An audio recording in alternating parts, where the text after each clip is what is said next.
Bonjour tout le monde. Je pense que tout le monde va commencer à se connecter. J'espère que vous allez bien. Déjà, salut, bonjour tout le monde, ciao.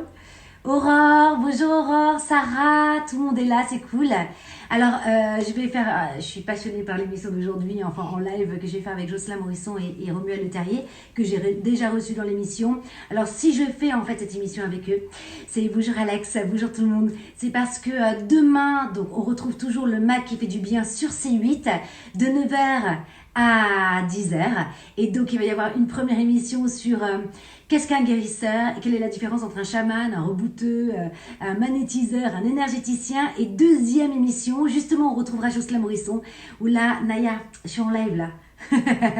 Où là, en fait, Jocelyn, bonjour Laetitia, parlera donc des expériences de mort imminente et on aura un témoignage exclusif demain matin qui n'a jamais encore été vu en télé.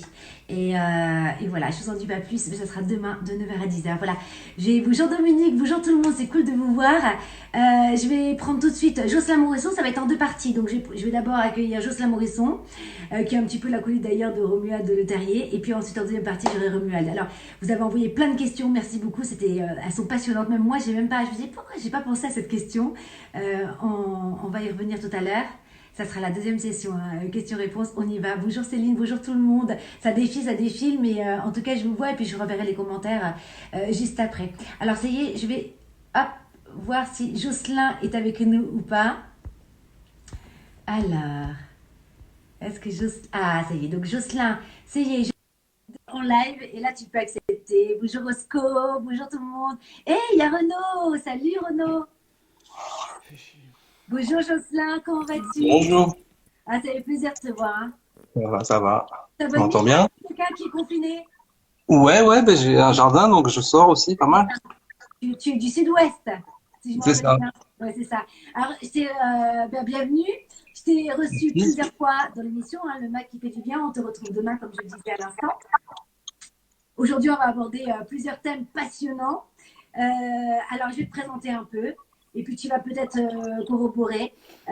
Tu es journaliste scientifique, passionné par l'extraordinaire. Des EMI en passant par l'au-delà, la vie après la vie, les synchronicités, les états modifiés de confiance qu'on retrouve beaucoup dans le chamanisme. Et puis, depuis quelques semaines seulement, tu es rédacteur en chef d'une revue qui m'a passionnée, Native. Et tu es là, regarde. Ah non, j'étais nulle. Je sais pas comment tu dis, regarde. Voilà. Eh ben non, tu vois, il est à l'envers. Je vais y arriver. Voilà, Native. Donc, on revient sur les peuples premiers. Hein.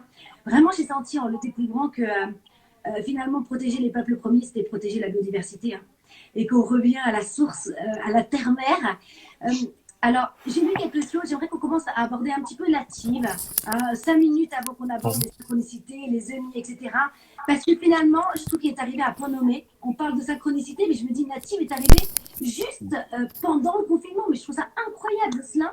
Et justement, je me disais, mais donc c'est le moment de s'inspirer de ces peuples premiers.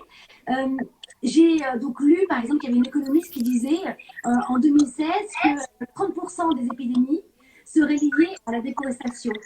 Aujourd'hui, on est en 2020, 4 ans passés. Est-ce que la nature est en train de nous envoyer un message fort? Ouais, on peut lire les choses comme ça. Hein. C'est la manière la plus simple peut-être de le dire. Il y a une étude même qui disait que 75% des épidémies qui viennent des animaux, et ce qu'on appelle les zoonoses, qui transmettent de l'animal à l'homme, sont dues à la déforestation. Donc c'est colossal, hein, en tout cas sur les dernières décennies, quoi. Donc on voit que là, pendant la pandémie, la déforestation s'accélère en Amazonie parce que le gouvernement Bolsonaro, évidemment, il en profite pour accentuer la pression sur les peuples autochtones. Donc c'est complètement dramatique. Oui, c'est sûr qu'on est arrivé un petit peu à point nommé. En même temps, pour nous, ça a un peu quand même compliqué le lancement de la revue, hein, parce qu'on avait plein d'événements, on avait plein de réunions publiques prévues, notamment avec des représentants des peuples autochtones, nos parrains, marraines, hein, qui devaient venir, notamment un chaman du Gabon, une chef d'une communauté brésilienne, tu vois, ils devaient venir faire une tournée avec nous. Venir dans mon émission. Voilà, exactement, on devait passer dans ton émission, c'est vrai. Oui, bien sûr, on a dû tout annuler au dernier moment. Alors justement, alors toi, tu les as tous interviewés pour faire le premier numéro de Native. Tu les as tous interviewés juste un petit peu avant le confinement. Ouais. Finalement, est-ce que c'était une prémonition de ce qui allait arriver? Bah, de toute façon, les problématiques qu'on vit aujourd'hui, elles étaient plus ou moins anticipées, si tu veux. On savait qu'il y avait un risque comme ça, même si personne l'a vraiment vu venir tel quel. Disons on savait que c'était un risque qu'il y ait une épidémie et surtout un arrêt global de l'économie et qu'il faut que le système il est un peu à bout de souffle, quoi. Et donc la reconnexion au peuple premier, la reconnexion à la nature, ça fait partie des valeurs que nous on porte avec les amis de natifs depuis longtemps. Et effectivement, ça répond à une demande de pas mal de gens dans le public. Donc, on est assez content de l'accueil qu'on a reçu, même si on a hésité finalement à maintenir cette campagne de crowdfunding pour soutenir Native. On a dit, bon, bah, c'est vrai que les valeurs qu'on porte, elles sont aussi utiles pour le monde de demain, le monde qu'on veut construire pour demain, parce il y aura quand même un avant et un après. Je pense que pas mal de gens sont Pas beaucoup, hein, convaincus. qu'on quitte un paradigme égotique pour un nouveau paradigme plus spirituel. On va en parler dans quelques instants. Avant cela, toi qui as interviewé justement ces chefs de peuples autochtones, euh, quelle est la quintessence que tu as retenue de tout ça pour Et en fait, nous aider dans ouais. notre pays occidental? Bah, ces gens-là, ce sont les inventeurs de la durabilité, quoi. On va pas dire qu'ils font du développement durable, mais en tout cas, ils savent vivre en harmonie avec leur environnement. Et c'est le concept de sobriété heureuse, par exemple, que défend Pierre Rabhi. Eux, ils le vivent depuis des millénaires, quoi. Tu vois, le fait de prélever simplement ce dont ils ont besoin dans leur environnement, ça fait partie de leur mode de vie naturel. Et en plus, ils se considèrent pas comme étant un individu dans un environnement. Ils font partie de l'environnement, ils font partie de la nature. En tant qu'être humain, en tant que mammifère, ils sont pleinement partie prenante de cette biodiversité dans laquelle ils vivent. Tu vois, donc ils sont un des éléments de cette biodiversité. Ils se considèrent pas au-dessus de la nature, contrairement à nous, occidentaux, tu vois, qui, à travers l'histoire, avons décidé qu'on pouvait contrôler, dominer, soumettre la nature. Donc c'est ça la leçon Et principale. là où c'est hyper intéressant, c'est que ça va rejoindre un petit peu toutes vos expériences sur les synchronicités. Puisqu'il y a quand même une grande partie dans le livre, ce souvenir du futur, où en fait vous prenez conscience qu'on est tous interdépendants et qu'on a une Exactement. conscience collective. Et que donc on en revient finalement à ces peuples premiers qui ont toujours eu cette sagesse innée. Alors maintenant, je vais te poser une question très concrète. Mhm. Là, on a l'impression que c'est deux mondes complètement différents. C'est comme si tu me parlais d'Avatar, de la planète Avatar, et de notre propre planète occidentale. Comment trouver le juste milieu? Comment toi tu vois ce nouveau paradigme qui arrive, le post-confinement? Eh ben, je pense qu'il faut se raisonner dans notre manière de consommer en particulier, quoi, ne pas surconsommer, privilégier tout ce qu'on appelle des circuits courts, la consommation locale, ne pas faire venir des produits de l'autre bout du monde, ne pas prendre l'avion à tout bout de champ et essayer voilà d'avoir moins d'impact en fait sur la nature autour de nous en modifiant nos modes de vie. C'est-à-dire c'est pas forcément la décroissance, mais c'est en tout cas revenir à une forme effectivement de sobriété, de frugalité dans nos façons d'être, dans nos façons de consommer. On n'a pas besoin non plus d'avoir une armoire remplie d'habits qu'on n'utilise jamais, tu vois. Enfin, il y a plein de choses à revoir dans nos modes de consommation avant tout, quoi. Et on n'a peut-être pas besoin d'être aussi mobile que ça aussi sur la planète. Il faut être plus raisonnable, disons, dans la façon dont on consomme toutes ces ressources-là, en particulier les ressources énergétiques, évidemment. Donc finalement, on en avait déjà un peu conscience pour certains plus que d'autres avant le confinement et avant ce virus. Mais Oui, finalement, ce virus est un coup de fouet pour nous rappeler à l'essentiel. Parce que ça fait quand même, c'est un dialogue qu'on entend déjà depuis maintenant quelques années. On se il nous parle. ramène, il nous ramène à l'essentiel parce que il a donné un coup d'arrêt à toute l'économie. Donc, il a forcé tout ce système-là à s'arrêter. Et on voit que c'est dramatique pour certains secteurs d'activité, évidemment, hein. Le tourisme, la culture, etc. Bon, bref. Mais en même temps, cette espèce de situation qu'on vient de vivre, qu'on a appelé le confinement, ça nous oblige aussi à un voyage intérieur, à revisiter un petit peu nos priorités, comment on se voit justement, comment on se projette aussi dans l'avenir, dans le monde d'après, dans le monde de demain. Et ça a, je pense, amené pas mal de gens à avoir cette réflexion, cette introspection, cette méditation aussi même sur qui on est vraiment, qu'est-ce qu'on veut, qu'est-ce qu'on fait dans ce monde, quoi. Et la façon dont on est justement relié aux autres et à la nature autour de nous. Ben justement, d'ailleurs, en reparlant de ces peuples autochtones, lorsqu'on les lit, on sent d'abord que ça devient une sagesse intérieure, quelque chose qu'ils ont travaillé à l'intérieur pour ressentir finalement qu'ils sont tous liés les uns avec les autres. Et même du microcosme des végétaux en passant par les animaux, et le ciel, la terre, hein, c'est Alors, vraiment c'est ça qui est intéressant.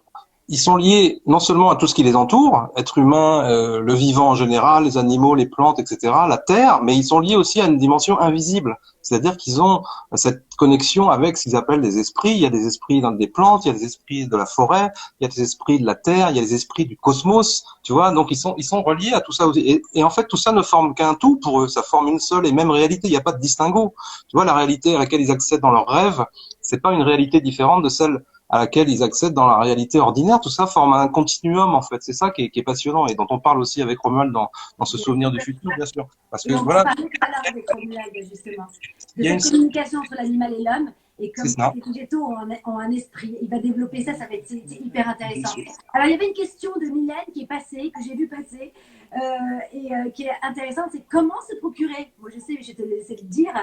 Donc, je rappelle que cette nouvelle revue Native, pour ceux qui viennent d'arriver, protège, soutient les peuples autochtones, mais plus que ça, puisqu'on apprend aussi d'eux. Hein. C'est pour la terre-mère. Hein. Cette revue, c'est la terre-mère. Il en fallait une. Merci beaucoup, Jocelyn. Tu en es le rédacteur en chef. Vas-y, raconte comment on fait. Pour l'instant, donc, on peut s'abonner en passant par le crowdfunding uniquement. On va bientôt lancer une formule d'abonnement classique, mais pour l'instant, il faut s'abonner en passant par le crowdfunding et en soutenant un peu au-delà de l'abonnement, disons.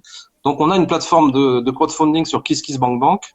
On cherche Revue Native ou alors on passe par notre site internet revue-native.com et on peut s'abonner selon la contribution qu'on fait. On achète juste un numéro ou bien on s'abonne pour 1 an, 2 ans, 5 ans, etc. en fonction du montant de la contribution. Donc voilà, pour l'instant c'est une revue qui est accessible uniquement sur abonnement. Elle sera pas en kiosque dans un premier temps, on verra plus tard si ça fonctionne. Et effectivement là on a passé un premier palier de 20 000, ensuite on arrive à 50 000, on va arriver jusqu'à 120 000, donc il reste un mois. N'hésitez pas à contribuer encore, même des petites sommes, parce que ça fait avancer le projet, ça permet de pérenniser le projet et surtout ça nous permet nous de rémunérer des contributeurs de haut niveau, qu'ils soient journalistes, auteurs ou photographes, parce qu'on veut bien sûr donner la priorité à l'image, ce qui est extrêmement important quand on parle de ces peuples-là. Et on veut pas non plus idéaliser ces peuples-là, tu vois, on veut pas dire c'est parfait, leur mode de vie il est idéal et nous la modernité on a tout faux. On veut privilégier un dialogue, un échange parce que eux ils ont aussi à apprendre de nous quelque part. Il y en a beaucoup parmi eux qui souhaitent accéder au mode de vie occidental, tu vois, et puis ça crée des problèmes d'acculturation, de dégénérescence de leur savoir, de leur langue et tout ça. Donc c'est complexe. On prétend pas donner de leçons, tu vois, en disant il faut tous qu'on redevienne comme des peuples autochtones. On veut un dialogue avec eux et avec la modernité. C'est ça qu'on souhaite faire. Alors, merci Jocelyn. Je vois qu'il y a beaucoup de commentaires comme quoi je suis en écho. Est-ce que je le suis encore ou pas? J'ai un peu déplacé mon téléphone, dites-moi. J'ai vu Opal qui me l'a écrit en gros, Roscoe aussi me semble. Donc dites-moi, Moi je je ne t'entends. vais pas vous embêter. Je t'entends assez faible. Je t'entends assez faiblement, mais je t'entends sans écho. Ok, super. Alors, on va passer, donc, je rappelle, Native, pour ceux qui veulent soutenir, vraiment, pour le premier numéro, il y a comme une interview de Pierre Rabhi qui est extraordinaire. Et puis, tu viendras dans l'émission en septembre en parler avec Voilà. Donner. Hein. Oh, premier numéro fin juin. Fin juin, ok, super. Comme ça, c'est enregistré. Et puis, les gens peuvent venir te suivre. Il y a même d'ailleurs l'Instagram à Native, pour ceux qui veulent suivre cette revue qui vient juste de sortir. Et qui est vraiment pour le coup unique hein, dans son genre et qui arrive à point nommé pendant le confinement. On va maintenant passer à un sujet que tout le monde attend avec impatience, c'est bien sûr les expériences de mort imminente. C'est fou, hein, ça passionne depuis 40 ans. Tu te rappelles de ce livre, La vie après la vie? C'était Mundi. C'était le premier. Et ça passionne depuis 40 ans. Il y a eu maintenant tellement d'expériences hein, qui se rassemblent, qui se ressemblent les unes avec les autres. J'aimerais que tu reviennes d'abord, puisque tu les as étudiées pendant 20 ans, tu as même écrit des livres là-dessus. Est-ce que tu peux redonner la définition des expériences de mort imminente, ce qu'on appelle EMI? Oui, en quelques mots, l'expérience de mort imminente, c'est quelqu'un qui vit cette expérience quand il frôle la mort, le plus souvent, mais pas toujours. Parfois, ça arrive dans d'autres circonstances, mais enfin, le plus souvent, c'est dans des cas d'accident de voiture, des opérations, des arrêts cardiaques, des comas, etc. La personne a la sensation de sortir de son corps, le plus souvent. Elle se balade au-dessus d'elle dans son environnement physique immédiat, qui peut être un bloc opératoire, qui peut être une chambre ou même une scène d'accident de voiture, donc. Et ensuite, elle va être attirée par une lumière. Et là, elle va passer dans une autre dimension, dans une autre réalité. Elle va être attirée dans un monde merveilleux, elle va se sentir merveilleusement bien. Et puis, elle peut rencontrer des proches défunts, des proches décédés des gens qu'elle connaissait de son vivant, donc de sa famille ou des amis. Elle va souvent rencontrer une présence, une sorte de guide qu'elle va appeler différemment, qui va pouvoir être un ange ou bien simplement une autre partie d'elle-même, un guide intérieur ou je ne sais quoi. Ça dépend des croyances aussi, tu vois, des gens avant. Et puis elle vit un voyage extraordinaire comme ça qui peut durer une éternité, alors que en réalité, ça aura duré que quelques minutes. Et elle va peut-être revoir toute sa vie se dérouler devant ses yeux, mais sans aucune notion de temps. Tu vois, c'est ça qui est très étrange. Ils ont l'impression d'être hors du temps. Et puis, elle arrive à un moment donné, à un point de non-retour. En tout cas, il y a une limite, il y a une frontière qui est ressentie. Et là, on lui donne le choix souvent, est-ce que tu veux continuer ou est-ce que tu veux revenir? Et voilà. Et là, la personne donc qui revient peut raconter, et celle qui revient pas, bien sûr, elle meurt. Donc, on suppose que c'est une forme de sas, si tu veux. C'est comme une antichambre, en fait. Tu vois, c'est pas la mort elle-même, c'est pas une expérience de l'au-delà. Pour moi, c'est ce qui se passe avant l'au-delà, parce qu'il y a cette frontière qui est ressentie dans l'expérience, au-delà de laquelle ça, c'est l'au-delà, si tu veux. Donc, voilà, c'est une expérience, c'est un avant-goût, une sorte d'avant-goût de l'au-delà. Les gens reviennent surtout transformés, quoi. Ils reviennent transformés dans leur système de valeurs, de croyances. Et ils ont vécu quelque chose qui est au-delà des mots, en fait, qu'ils ont beaucoup de mal à raconter. C'est ça aussi qui est très impressionnant pour les chercheurs qui ont étudié le phénomène. C'est qu'ils ont vécu une sensation d'amour extraordinaire, tu vois, un amour inconditionnel, qu'ils sont incapables de comparer, en fait, avec des choses connues sur la Terre, même l'amour d'une mère pour son enfant, etc. C'est incomparable. Ils ont accès à une connaissance aussi incroyable à laquelle ils ont la sensation d'avoir accédé, mais qu'ils sont incapables de retenir parce que ça dépassait toute leur capacité, si tu veux, de mémorisation, etc. Mais ils reviennent en étant transformés, en étant convaincus que voilà, nous n'appartenons qu'à une seule et même conscience, que nous ne faisons qu'un. Donc ça rejoint aussi, tu vois, ce que disent les traditions justement primordiales et plein de spiritualité du monde, évidemment. Il y a une seule et même réalité, il y a une seule et même conscience qui est à la base de tout ça. Et ils font l'expérience vraiment de cette unité-là. Ils le ressentent profondément dans ce qui est non pas leur corps, mais leur corps, leur âme ou leur corps astral ou je ne sais quoi, tu vois. Donc ils comprennent qu'ils ne sont pas leur corps. Ils comprennent qu'il y a une partie d'eux qui est faite de lumière ou quelque chose comme ça, et que cette partie-là, elle est en connexion avec tout ce qui existe. Donc bien sûr, ça bouleverse complètement les choses dans leur. Alors, il y a DMX Gab qui dit quelque chose de très intéressant parce qu'on n'en parle pas assez souvent. C'est vrai que souvent les expériences qu'on entend, d'ailleurs dans le livre de Moody d'il y a 40 ans, je crois maintenant. Hein, 75, oui, plus que ça, 75, ouais. C'est pas possible, incroyable. Hein. Ça passe. Et donc en fait, c'est toujours quand même des très belles expériences où quand ils reviennent d'ailleurs, ils sont complètement transformés, ils changent de métier, souvent ils divorcent. Il y a une transformation mais totale dans leur vie, hein, comme un éveil. Mais il y a aussi le contraire. Et ça, on n'en parle pas souvent. On en parle moins. Des très mauvaises expériences où tu vis l'enfer. Oui, il y a des expériences négatives où tu vis l'enfer. Alors elles sont moins fréquentes, même si on suppose que les gens ils sont plus réticents à en parler aussi. Donc peut-être c'est sous-évalué, il y a moins de témoignages en tout cas, mais on suppose qu'elles sont quand même beaucoup moins fréquentes. L'explication entre guillemets qui est donnée, c'est que ça dépend en fait de l'état d'esprit dans lequel tu te trouves au moment de l'expérience. Si tu es dominé par tes peurs, en fait tu vas projeter ces peurs dans ton expérience et tu vas effectivement te trouver confronté à des choses affreuses. Et parfois, il y a des gens qui vivent la même expérience mais qui l'interprètent de manière négative. Par exemple, ils voient une lumière arriver vers eux et eux, ils vont avoir la sensation que cette lumière veut les manger, veut les dévorer, tu vois. C'est perçu comme quelque chose d'agressif. Mais en fait, ils voient la même chose que ceux qui font une expérience positive. Donc, l'idée qu'on s'en fait, pour les chercheurs qui ont beaucoup travaillé là-dessus, c'est que c'est ton état d'esprit au moment où tu vas vivre l'expérience qui va projeter. C'est pas parce que tu as été une mauvaise personne dans la vie, tu vois, c'est ça que je veux dire. C'est simplement que c'est ton état d'esprit au moment de l'expérience qui fait que tu vas projeter les choses, parce que finalement tout ça c'est une réalité de conscience de toute façon. Donc ça veut pas dire que c'est une illusion, au contraire, que c'est une hallucination, mais ça veut dire que tu projettes quand même des choses. Donc c'est un mix entre des choses projetées. Orientale et des religions. Il parle justement, d'ailleurs, l'homme sage va d'abord parler de la mort, va s'intéresser à la mort avant de s'intéresser à la vie. Ça, c'est un homme sage, parce que quand tu comprends la mort, tu peux mieux vivre, en fait, finalement. Je trouve ça intéressant. Et justement, il parle du moment où on va mourir. Et alors, eux, ils vont encore plus loin, puisqu'ils disent que ce n'est pas que l'état dans lequel on va mourir, mais ils disent que finalement, c'est toutes ces causes que l'on a plantées dans notre vie qui va faire qu'au moment de notre mort, la vibration énergétique va faire qu'elle sera tellement basse qu'on va, du coup, visiter les mondes bas. Donc, oui. Un peu ce que tu dis. Et du coup, là où moi je rejoins, j'aime beaucoup ça, c'est que ça veut dire d'où l'importance de vraiment avoir le meilleur comportement humain et de continuer à faire ce travail intérieur tous les jours pour devenir heureux. Parce que selon la vibration à laquelle on part, on rejoint la même énergie. En tout cas, c'est ce qu'ils disent. Hein. Ouais, le bouddhisme a dit ça, a mis en garde sur le fait que les EMI pouvaient être aussi une espèce de rêve, en fait, une espèce de fantasme, parce qu'on projette des choses. Donc, ils ont dit attention de ne pas prendre tout au pied de la lettre. Mais il y a quand même des choses qui se passent dans les EMI qui sont pas de l'ordre de la projection. Je veux dire, il y a des gens qui rencontrent des gens, des morts qu'ils ne connaissaient pas, par exemple, un frère ou une sœur jumelle qui était décédés avant leur naissance. Ils savaient même pas qu'ils avaient un frère ou une sœur jumelle. D'accord. Ils étaient décédés avant la naissance, ils le rencontrent dans la lumière. Ils ont cette expérience de contact avec elle, et quand ils reviennent, effectivement, les parents, Moi, il y a mon portable qui est tombé. Hein. ouais, et quand ils reviennent, les parents confirment qu'effectivement, il y avait un frère ou une sœur jumelle. Tu vois, donc il y a des choses comme ça, ou alors le père biologique. Il y a un témoignage comme ça où le type a vu son père biologique et quand il est revenu, il a dit à sa mère, c'était qui ce bonhomme? Et elle lui a montré une photo, il a dit oui, c'était lui, et elle lui a dit c'était ton père biologique. Et il le savait pas. Donc il y a des vraies rencontres, si tu veux, avec des personnes qui n'étaient pas connues de la personne qui vit l'expérience.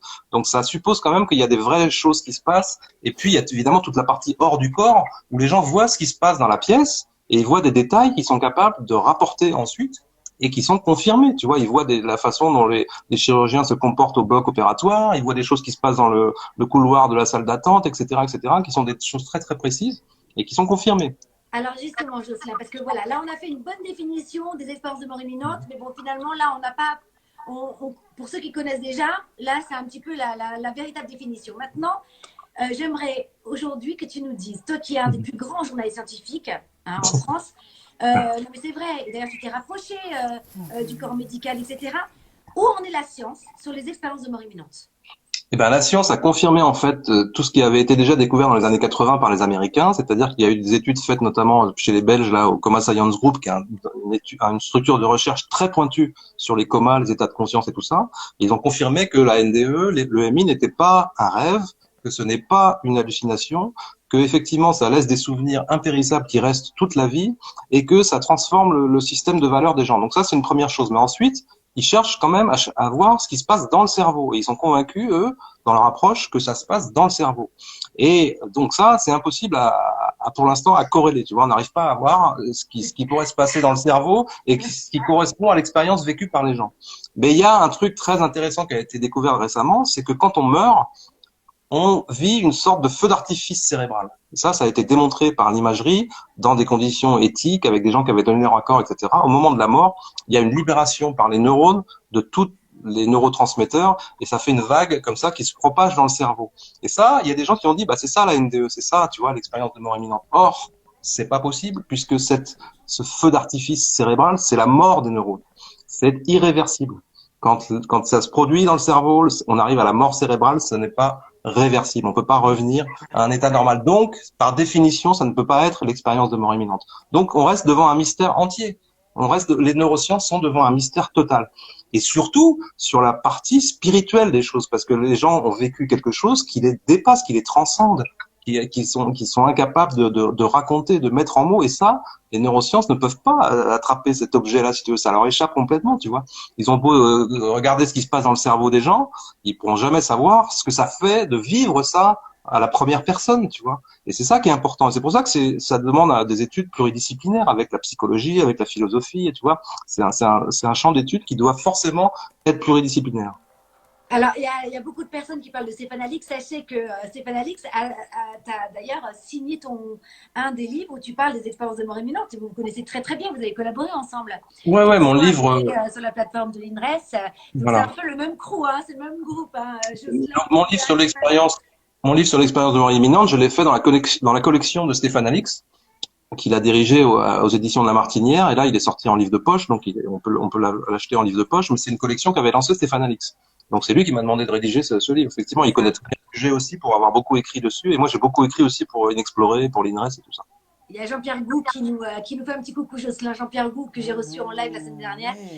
Passionnant si vous voulez voir un peu ce qu'il fait sur son Instagram. Alors, qu'est-ce qui peut nous aider à mieux vivre et à accueillir ce nouveau paradigme hein, post-confinement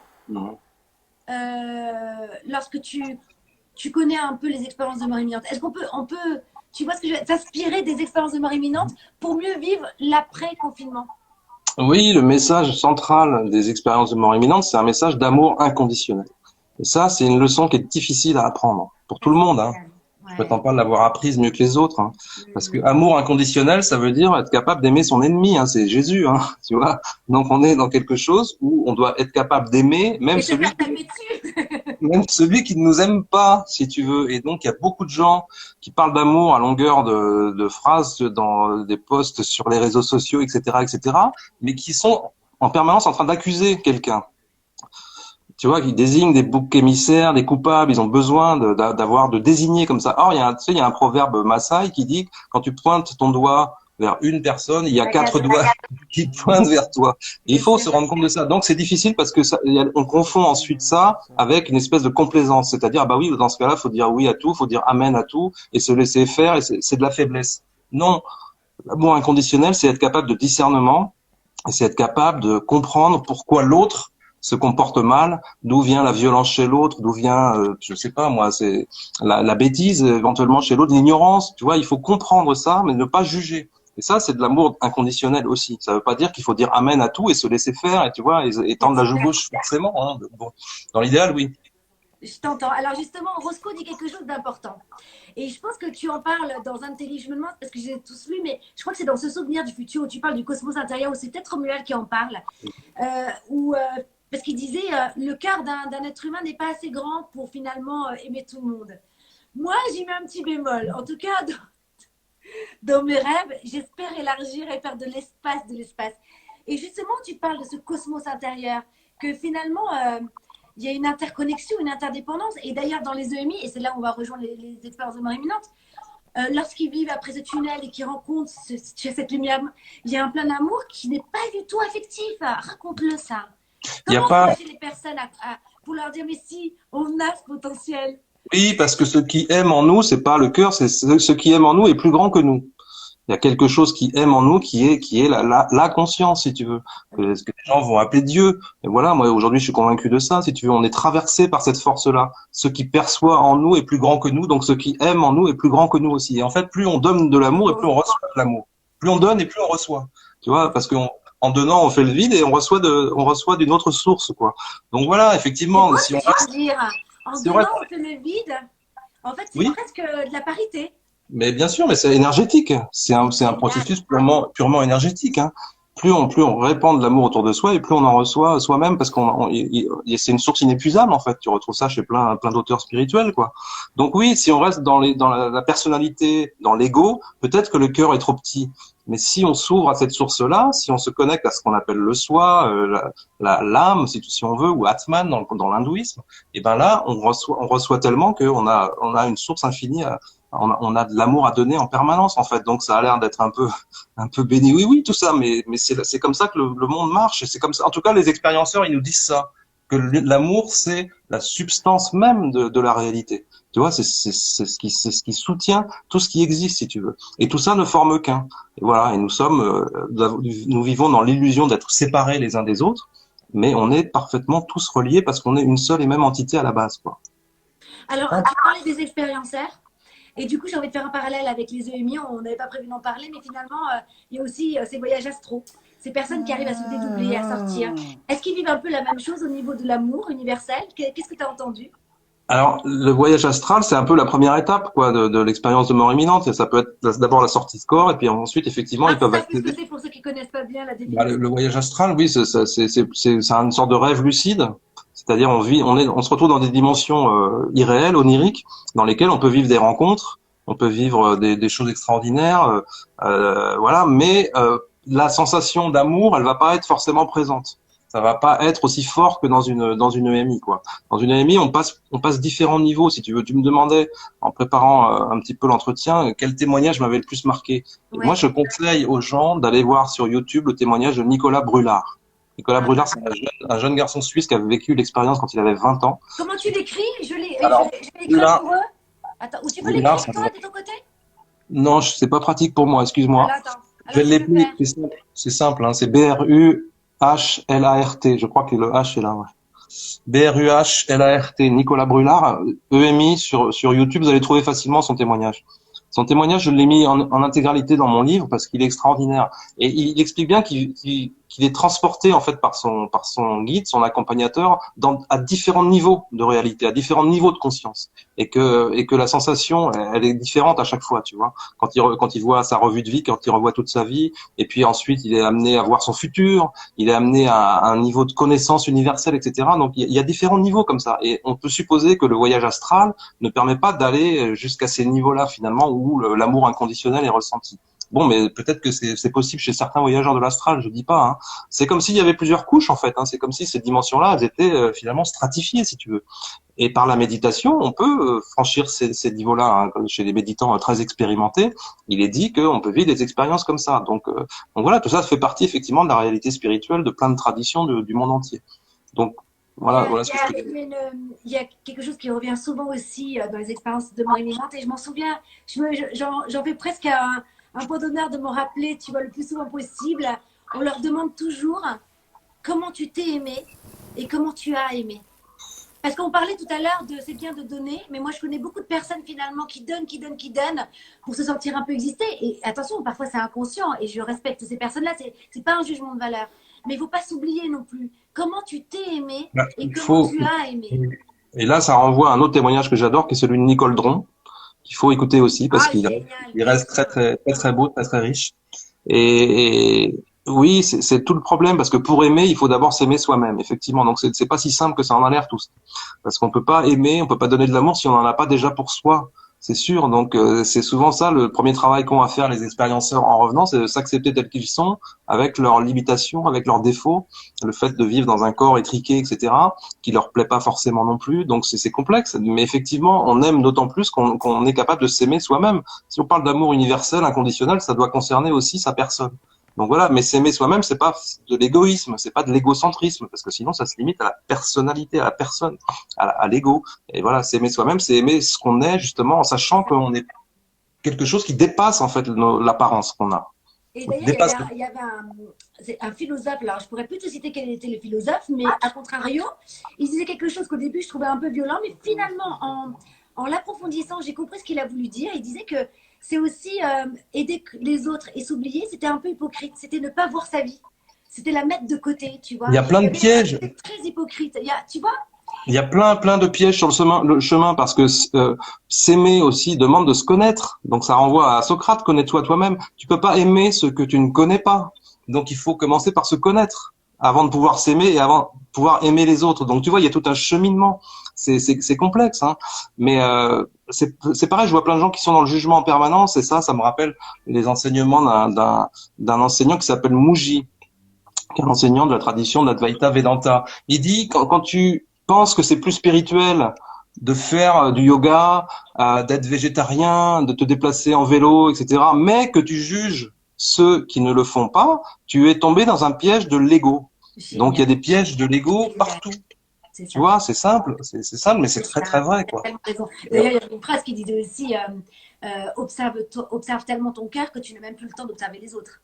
Hein, oui, ben oui, il y a plein de phrases qui contiennent beaucoup de vérité dans très peu de mots. On fait un petit challenge proverbe. Alors, on va passer au... Est-ce que tu avais autre chose à dire sur les EMI? Alors, je rappelle que demain, sur C8, il y a 2 émissions. Le Mât qui fait du bien, tu es sur la deuxième à 9h25. Où là, il va y avoir un témoignage exclusif sur les expériences de mort imminente. Et tu vas venir en parler sur le plateau demain matin. Ce que je veux dire... Ouais, juste là, ce qui est important sur les EMI, c'est de lire ou d'écouter des témoignages. Et il faut y revenir. Moi, ça fait 25 ans que je m'y intéresse, mais à chaque fois que je relis un témoignage ou que j'en écoute un, je découvre des nouvelles choses. Parce que justement, ça parle au-delà des mots, en fait. Tu vois, il y a quelque chose qui passe entre les lignes, au-delà des mots. Parce que c'est tellement difficile à communiquer qu'il faut toujours y revenir. Donc, on peut lire des analyses, on peut lire des analyses de chercheurs, de philosophes et tout ça, tout ce qu'on veut. Il faut avant tout s'intéresser aux témoignages directs, autant que possible. Et après, il y a des témoignages qui sont plus ou moins beaux, plus ou moins forts. Ça dépend de la personnalité des gens, ça dépend de qui ils étaient avant, et ça dépend comment ils ont intégré leur expérience. Mais même les états d'enfer dont ils parlent, tu vois, où on leur arrache la peau, etc. Finalement, moi, je trouve ça hyper instructif, parce que ça nous permet aussi de se dire, peut-être qu'il y a une autre causalité. Peut-être que toutes les causes que l'on plante dans le présent et tout ce qu'on a planté comme cause dans le passé, crée un futur et peut-être nous prépare à l'après-vie et qu'est-ce qu'il y a après. D'ailleurs, en parlant de ça, Jocelyn, ok, t'es journaliste scientifique, t'es pragmatique, t'es très cartésien. Un peu comme Stéphane Alix, et pourtant tu es passionné par l'extraordinaire. Est-ce que tu crois, d'après toi, qu'est-ce qu'il y a derrière? Avec toutes les enquêtes que tu as faites et puis tous les témoignages que tu as récoltés, tu en es arrivé à quelle conclusion alors? Ah ben moi je suis persuadé que ça continue si tu veux, mais que c'est pas nous en tant que personnalité qui continuons. Ce qui survit de nous, c'est la conscience, c'est ce qu'on va appeler l'âme ou quoi que ce soit, et ça c'est plus grand que notre personnalité. Donc plus on s'est rapproché de ça pendant sa vie terrestre, et plus on va vivre une expérience en pleine conscience, et on va peut-être pouvoir aller plus haut, plus loin, j'en sais rien. Mais en tout cas ça continue, c'est sûr, mais je pense que derrière on continue aussi à apprendre. On continue à évoluer et ça c'est conforme avec plein de témoignages qu'on a aussi de médiums ou de grands maîtres spirituels, si tu veux. Je pense il y a un apprentissage qui se poursuit derrière dans l'au-delà et que l'au-delà effectivement est en quelque sorte stratifié, quoi, qu'il y a plusieurs niveaux et qu'on continue à franchir des niveaux peut-être pour aller jusqu'à ce qu'on appelle le sans forme, le non manifesté. On a ça dans le bouddhisme aussi, tu vois, pour aller vers la claire lumière, vers quelque chose où il y a plus de notion de personne du tout, quoi. Toute notion de personne a disparu. Donc ça, on en parle dans le prochain livre avec Romuald. Peut-être tu vas en dire un mot après. Qui Oui. sortira à la rentrée, qui va s'appeler Se souvenir de l'au-delà. On va en parler, puis on va parler aussi de synchronicité. C'est fou comme ça passe vite le temps avec toi, Jocelyn. En plus, pour moi, c'est tellement agréable parce qu'à chaque fois que tu es dans l'émission, c'est tellement court que finalement, on a envie de partir et en fait, on a oublié de couper. Que là, en live, tu vois, je pense que Romuald est en train de nous regarder. Ne t'inquiète pas, Romu. Après, c'est ton tour, même si j'ai un peu débordé sur les 30 minutes. Il y a quand même des thèmes qu'on va aborder avant d'avoir Romuald où ça va être passionnant aussi. Alors, je voulais revenir sur les EMI parce qu'ils reviennent souvent. On a l'impression qu'ils se sont éveillés à quelque chose. D'ailleurs, même dans le bouddhisme, tu en parlais, Bouddha veut dire juste être éveillé. Hein, c'est une conscience. Et ils reviennent avec des facultés qu'ils n'avaient pas. Aussi. Et un pouvoir d'amour, une nouvelle lumière, etc. Est-ce qu'ils t'ont donné des protocoles? Comment nous s'inspirer de tout ça? Et comment l'intégrer dans notre vie? Comment le travailler? Il n'y a pas de protocole, vraiment. Ils demandent de s'ouvrir à l'amour. Simplement, il y a des gens qui reviennent avec des facultés qui durent pas aussi, tu vois. Pendant un certain temps, ils ont des capacités de prémonition. Ils ont l'impression d'exister au-delà de leur corps, de sentir les choses comme ça à distance. Mais ça dure quelques semaines, un mois, ou quelque chose comme ça. Et il y en a d'autres qui, en revanche, deviennent médiums pour toute la vie. Tu vois, comme Alexis Ambre, par exemple, qui est devenue une médium assez stupéfiante suite à une expérience de mort imminente. Donc, t'as différents cas de figure, quoi. Après, les gens, il y en a qui deviennent hypersensibles à l'électricité, qui mettent les appareils en panne, etc. Il y a tout un tas de manifestations plus ou moins bizarres qui sont consécutives à l'expérience. Après, pour transmettre ça, je pense pas que ça soit possible. Par contre, suite à une expérience spirituelle que n'importe qui vit dans n'importe quelle autre circonstance, ça peut aussi produire des choses comme ça. Ce qu'on appelle un éveil de Kundalini ou ce genre de choses, ça produit aussi des manifestations. Mais tu sais que dans l'hindouisme et dans le bouddhisme aussi, on appelle ça les siddhis, les pouvoirs que tu acquiers en faisant de la méditation, en faisant de l'introspection, etc. Ces pouvoirs-là sont des distractions sur le chemin de l'éveil, justement. Faut pas s'attacher à ces pouvoirs-là, parce que le but, c'est pas ça. Le but, c'est de se libérer et de s'éveiller, justement. Donc, c'est aussi là un piège, c'est aussi une distraction sur le vrai chemin. Donc, tout ça, c'est assez complexe, finalement. Tu vois, c'est vrai qu'on est tenté par le fait d'avoir des pouvoirs. Parce que tout ce que tu racontes, j'ai l'impression que tout s'emboîte entre les EMI, les synchronicités, bah oui, les peuples premiers. Je me dis qu'il y a une cohérence totale parce que j'ai tout le temps envie de rebondir sur un des thèmes qu'on va encore aborder, c'est les synchronicités. Il y a un point important, Karine, si tu permets, c'est que les expériences négatives, il faut dire que souvent, elles peuvent être intégrées de manière positive, avec éventuellement un travail de psychothérapie, un accompagnement. Il y a beaucoup de gens qui ont fait une expérience négative, mais qui ont réussi à l'intégrer comme quelque chose de positif au long terme. Tu vois, ça c'est important. D'ailleurs, pour toutes les personnes, parce que j'ai vu qu'il y avait des témoignages, on m'a même écrit en message privé, je vous remercie infiniment, j'ai tout lu, des témoignages, tu vois, de EMI où des personnes ne sont pas encore livrées, où on en parlait juste à leurs parents ou leurs enfants. Tu conseilles de faire quoi quand on a vécu une EMI? Ah bah il faut essayer de parler. Il y a des associations, hein, de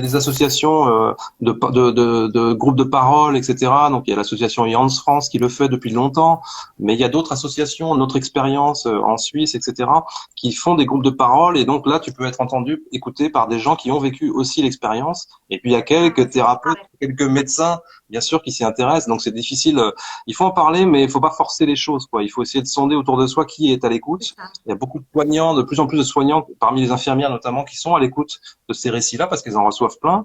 Mais c'est difficile. Ouais. Il faut essayer de se renseigner sur Internet, à chercher à proximité de chez soi une association. Et le plus souvent, c'est le mieux parce que là, on va trouver des gens qui ont vécu aussi l'expérience, qui ont souvent eu eux-mêmes les difficultés à pouvoir en parler et qui vont pouvoir être une aide super importante, quoi.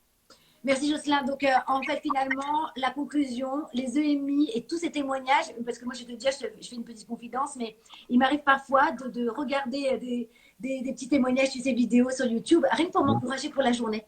Parce que je trouve que c'est très encourageant pour mieux vivre dans la vie quotidienne. Et donc, ce qu'ils nous apprennent, c'est que c'est comment tu t'es aimé et comment tu as aimé les autres. Qu'est-ce que tu as fait pour les autres. Donc, ça sera un peu la conclusion des EMI. On va passer aux synchronicités.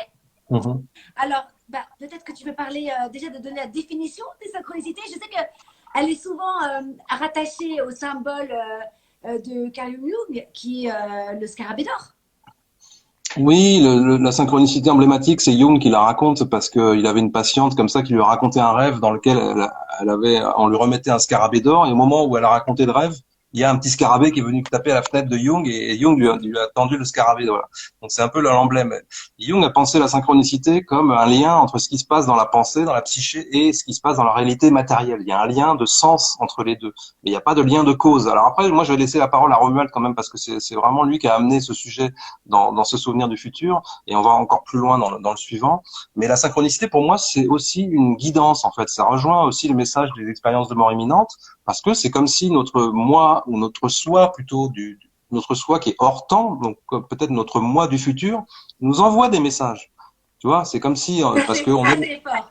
Là, on en revient à l'émission fiction avec sur les ovnis où ils disaient c'est Terminator quoi. C'est-à-dire qu'on aurait des messages qui viendraient même dans nos songes. Bah oui, parce que la physique futur qui vient me voir en me disant prépare-toi ça. C'est ça, pourquoi pas, parce que la physique nous dit aujourd'hui que le futur existe déjà, le futur est déjà déployé, mais qu'on a la possibilité de le faire bouger, de le changer, etc. Tu sais qu'il y a des physiciens qui défendent ça parmi nos amis aussi, et que du coup, ça veut dire qu'à chaque fois qu'il y a une bifurcation de lignes temporelles, il y a un signe qui nous est envoyé, il y a une synchronicité qui nous est envoyée, et ça nous met sur le bon chemin. En quelque sorte, ça nous guide, quoi. Dans la prophétie des Andes, le héros, il est mis sur le chemin de l'éveil justement par les synchronicités aussi. Là, ça rejoint les NDE parce que avec Siècle Bleu, on en parle avec Jean-Pierre, évidemment. Je recommande parce qu'il parle beaucoup des synchronicités, ouais. Un thriller écologique, qui est presque un roman initiatique. C'est initiatique. Et la NDE, le MI aussi, c'est une expérience initiatique. Et effectivement, la synchronicité te met sur un chemin d'initiation. On peut tout à fait employer ce mot-là, c'est clair. Alors j'aimerais que tu me dises quelle est la différence entre les synchronicités et de voir tout le temps des signes partout. Il y a un truc. D'ailleurs, souvent quand tu es amoureux, tu vois tout le temps des signes, ça ne veut pas dire du tout que ça confirme que ta relation. On peut se tromper. On peut s'illusionner, on peut projeter du sens là où il y en a pas. Ça, c'est la fausse synchronicité. La synchronicité qui va vraiment te parler, elle va te parler au cœur, justement, elle va te dire des choses très importantes pour toi, notamment quand tu as des choix à faire. C'est vrai que moi, j'ai vécu beaucoup de synchronicité quand j'avais des choix à faire en termes de changement de lieu de vie, changement d'orientation professionnelle ou ce genre de choses, quand on doit déménager, tu vois, quand on a des choix importants à faire, c'est là qu'on va avoir des synchronicités. Et surtout, on va souvent les avoir en cascade, en fait. Ça va se répéter. Le message va insister, tu vois, si tu l'as pas compris, ça va inciter, ça va revenir sous d'autres formes. Donc, tu vas vivre des séries de synchronicités comme ça. Et c'est là où il n'y a plus de doute possible, quoi. Quand on vit ça par série, on sait que c'est un vrai message qui nous est adressé par quelque chose qui est dans l'invisible peut-être, mais qui est attaché à nous, qui nous parle à nous parce que ça fait partie de nous. C'est pour ça on dit que c'est le soi, en fait, qui est hors du temps. Et qui nous envoie ces messages, qui nous parle pour nous mettre sur un chemin qui donne le meilleur chemin d'épanouissement pour nous et peut-être un chemin qu'on a choisi même avant l'incarnation si on veut se mettre dans cette vision des choses, tu vois. On peut considérer qu'on s'est incarné pour vivre une expérience et que notre soi nous guide pour aller sur ce chemin qu'on a choisi avant. Voilà une façon d'interpréter les choses. Est-ce que la synchronicité est-ce que ce serait un encouragement de l'univers de nous dire qu'on est sur le bon chemin ou pas? Aussi, on peut dire ça comme ça, parce que le soi, justement, est relié au tout, à l'un, l'unité fondamentale. Donc, on peut dire que c'est l'univers. Tu vois, le soi fait partie de ça. Le soi est une espèce d'émanation de ça. Donc, tu vois, le soi, c'est l'âme, mais l'âme, c'est l'esprit et Dieu. Enfin, tout ça, c'est relié, quoi. Ça fait une espèce de faisceau comme ça. Donc, oui, on peut dire que c'est des messages de l'univers, si on veut. On peut dire que c'est un message de Dieu, de notre ange gardien, de notre guide. Tu vois, tout ça, c'est des mots. C'est des mots. C'est pas important. C'est pas important. Et d'ailleurs, je vais un peu loin. voir Est-ce quelle que on définition dit on met souvent, derrière. pardon? Il faut savoir quelle définition on met derrière les mots, mais C'est c'est ça. pas les mots qui sont importants Ah, en tant que exactement. tels. Mais oui, c'est la croyance. Et si ça nous donne, comment dire, ça nous fait vibrer encore plus haut, j'imagine faut s'en servir. Peu importe si les guides ou les anges existent. L'important, c'est la foi, et la foi, c'est la confiance. C'est ça, Et ça, la confiance, la foi n'est pas la croyance, c'est la c'est ça. confiance. Et finalement, pendant ce confinement et même pour après le confinement, tu parles de confiance, la croyance et la confiance. Finalement, c'est tellement antinomique avec, je trouve, le rythme des Occidentaux. Même, et je parle pour moi, hein, la première, quand tu recommences le boulot, etc., il y a un stress où on a du mal à trouver cette confiance, cette sérénité. Est-ce que tu donnes des clés, toi, pour travailler sur ces... Est-ce que les synchronicités pourraient nous aider à retrouver, puisque tu parles de rétrocausalité, mais ça, on va en parler aussi avec Romuald, qu'on peut finalement travailler sur le présent et le passé en travaillant sur le futur. Oui, il faut s'ouvrir à ça, il faut s'ouvrir à cette possibilité-là. C'est génial, mais c'est Et complexe. ça passe par des choses simples. Faut pas que ça soit complexe, faut pas que ça soit intellectuel, sinon c'est tout faux. Ça doit venir du cœur, justement. Donc ça passe par des choses simples qui sont le lâcher prise. Je parlais de la confiance, la foi, le lâcher prise, voilà, exercer son libre arbitre, c'est aussi faire le vide, tu vois. C'est pas faire cogiter le mental comme un hamster dans sa roue. Donc il faut cultiver ces attitudes-là, ces dispositions d'esprit-là, il faut les cultiver en se posant, en respirant, en méditant. Et effectivement, c'est là où on se relie. C'est à ce moment-là qu'on se connecte véritablement au soi et qu'on reçoit des messages sous forme de synchronicité ou d'autres. Intuition. L'intuition fait partie de ça aussi. Ça, c'est complètement la même chose, si tu veux. Tout se Donc, rejoint. donc Mais tu vois, je me dis, quand on parle de croyance, et tu en parles beaucoup dans ce Souvenir du futur, le livre que tu as coécrit avec Romuald Le Terrier, que je vais avoir juste après toi, en live. Et là, c'est passionnant parce que on dit souvent, enfin moi je crois en la magie de l'univers, je sens que et qu'on peut créer la magie, la conscience crée la matière. À partir de là, je trouve que tu crées une confiance, une croyance qui est inaltérable. Par exemple, c'est bête hein, ce que je vais te dire, mais peut-être que tu vas m'entendre. Moi, je demande jamais rien. Je crée, je visualise, je suis dans mon coin.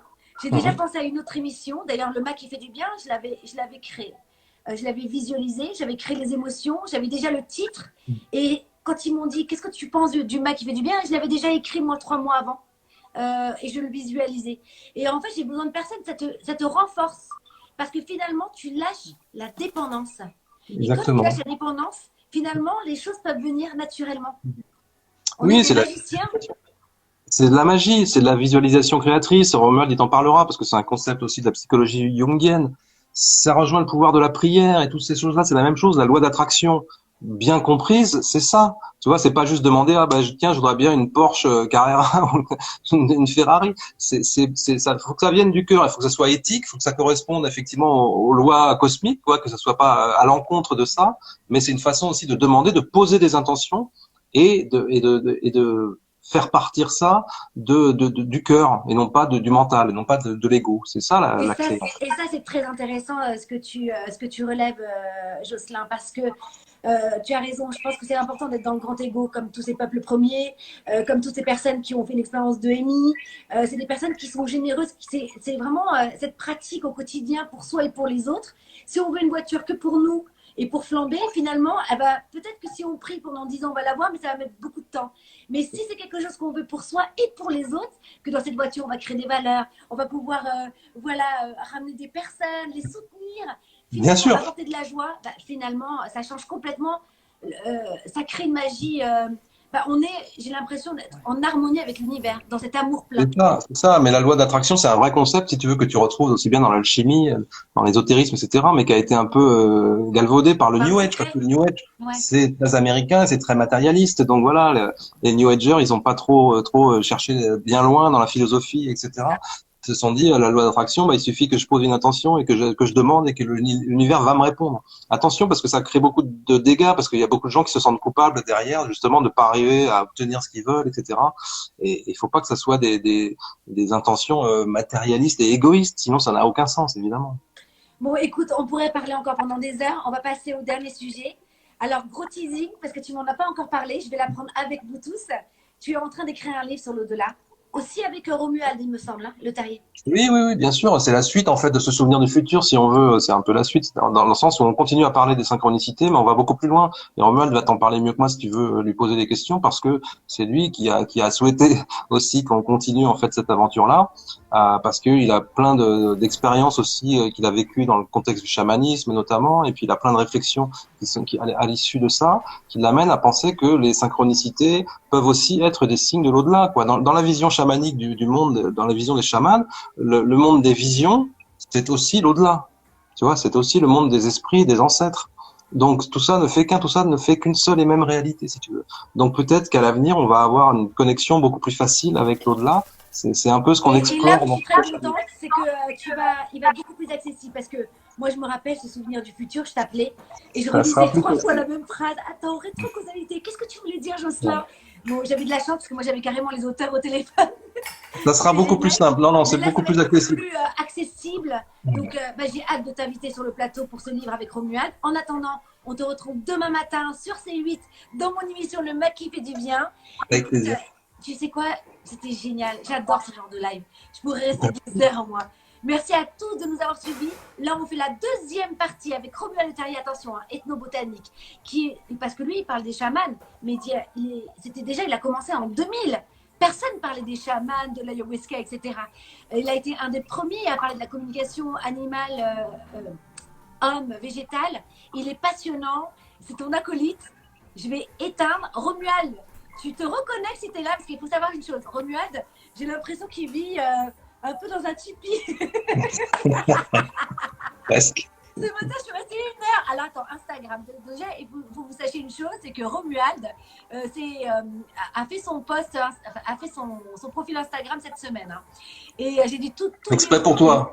Exprès pour toi. exprès pour moi en plus. Ça, c'est génial. Tu vois, parce qu'en plus, on le dit ou pas, Romuald a refusé tous les lives et tous les directs. Hein. Oui, oui, c'est une exclue pour toi, là. Ouais, c'est la Là, il première a fois. dit, mais si c'est Karine, je veux bien. Ça m'a fait plaisir. Hein. Donc, je le retrouve tout de suite. Je t'embrasse. Merci Jocelyn. Et Merci à toi. Romuald, on croise les doigts pour qu'il arrive à Ouais. se connecter. À tout de suite. On se retrouve tout de suite. Ciao. Ciao. Alors nous revoilà, c'est le moment, là c'est la deuxième partie, où là en fait je vais retrouver donc Romuald Le Terrier qui a écrit ce Souvenir du futur, un des livres hein, qu'il a écrit, co-écrit avec Jocelyn Morisson. Et comme je vous le disais, merci de revenir, c'est cool, c'est bien, ça arrive vite, c'est génial. Merci d'être encore avec nous. Je sais que c'est un live qui est hyper long, mais en même temps j'en fais qu'un par semaine. Hein. Je me dis, il vaut mieux que je vienne peu, mais au moins avec des super invités. Alors je regarde s'il y a Romuald. Est-ce qu'il est connecté, Romuald? Ça serait drôle qu'il y soit pas. Oh, non mais t'imagines Jocelyn, parce que je vois qu'il y a Jocelyn qui s'est reconnecté. Ah, ça y est, Romuald, je te vois. Donc je t'ai ajouté, ça y est. Tu as juste à cliquer sur accepter et normalement on te voit en live. Est-ce que tu vas accepter, Romuald? Oh, mais c'est merveilleux. Donc j'arrive pas à le croire.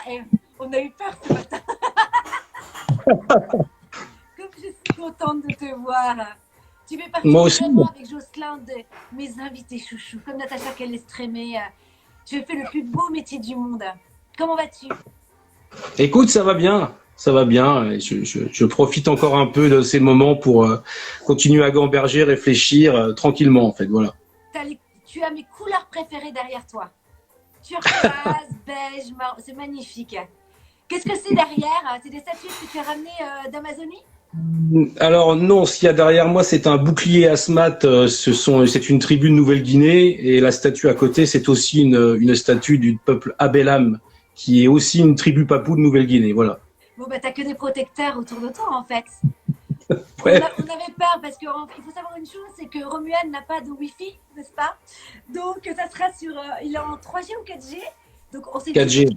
espérons que les protecteurs soient autour de nous pour qu'on garde la connexion. Alors, je vais déjà te présenter, mais tu vas le faire encore mieux que moi. Hein, mais tu es chercheur, auteur et chercheur ethnobotaniste, c'est-à-dire que tu t'es intéressé à la communication entre l'homme et le végétal. Hein.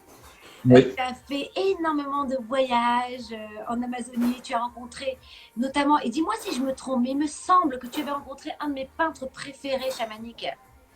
Oui, Pablo. Mm. Et je vous recommande d'aller voir, aller sur Internet. Je vous assure, ces couleurs, ces visions où on voit même des extraterrestres, des ovnis. Hein. On va en parler tout à l'heure, mais c'est Pablo comment? Pablo Amaringo. Maringo. Et d'ailleurs, je crois que c'est un des peintres les plus célèbres hein, chamaniques. Et c'est magnifique. Bah, c'est le créateur de la peinture visionnaire amazonienne. Ça a été le premier, si tu veux, à peindre les visions d'ayahuasca et pas uniquement les visions, de vraiment faire comprendre les concepts de la médecine amazonienne. Ça, c'était très intéressant en fait. Et alors, tu as plein de choses à nous raconter puisque tu es passé souvent en Amazonie. Tu as rencontré, donc tu en parles dans ce souvenir du futur. Et d'ailleurs, on peut aussi voir un peu tes conférences pour ceux qui sont après, hein, si les gens sont intéressés, tes conférences sont passionnantes. Tu parles beaucoup des synchronicités, du chamanisme, etc. Tu as rencontré quelqu'un de très important dans ta vie qui est Ernesto, un chaman.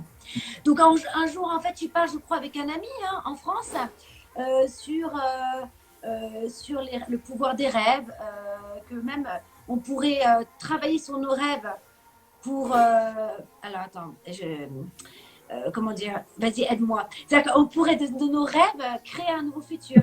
C'est ça.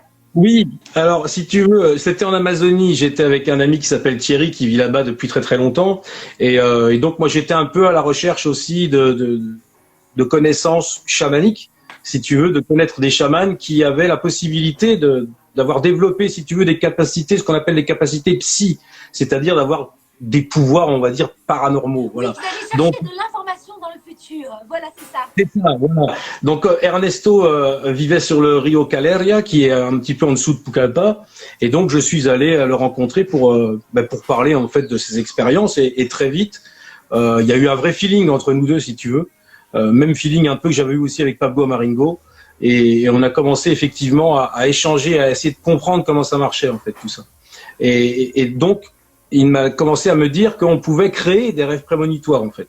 Ça a été la première démarche sur le travail que j'ai fait ensuite de rétrocognition. Tu vas nous expliquer ce C'est que de dire qu'on pouvait créer hein. des rêves prémonitoires. Alors je me suis dit, ok, donc il me disait, essaye de sélectionner l'image d'un rêve qui aura une forte charge émotionnelle pour toi. Alors quelques jours après qu'il m'ait dit ça, j'avais fait un rêve où je voyais un jaguar en rêve qui posait sa patte sur un tas de pièces d'or. C'était une image assez forte quand même. Et je me suis dit au réveil, je vais prendre cette image, mais si je croise un jaguar dans la forêt, il y aura pas de pièces d'or et c'est pas très bon un jaguar dans la forêt. Donc je me suis dit, ça marchera pas son truc à Ernesto. Or, le hasard a fait que j'ai dû me rendre à Pucallpa en zone urbaine très vite, sous 3 semaines, où je me suis retrouvé devant, à un moment au détour d'une rue, devant un énorme tableau publicitaire, on va dire un panneau publicitaire, pardon, pour une banque péruvienne où il y avait justement ce jaguar gigantesque qui posait sa patte sur un tas de pièces d'or.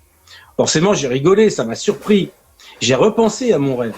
Et ce faisant, Ernesto m'a expliqué après dans la jungle, il m'a dit, mais en fait, quand tu as repensé à ton rêve, parce que tu as été surpris, tu as constaté en fait que ta prémonition s'était réalisée, lorsque tu as repensé à ton rêve, tu lui as donné son contenu. Tu lui as donné sa forme, tu lui as donné son information.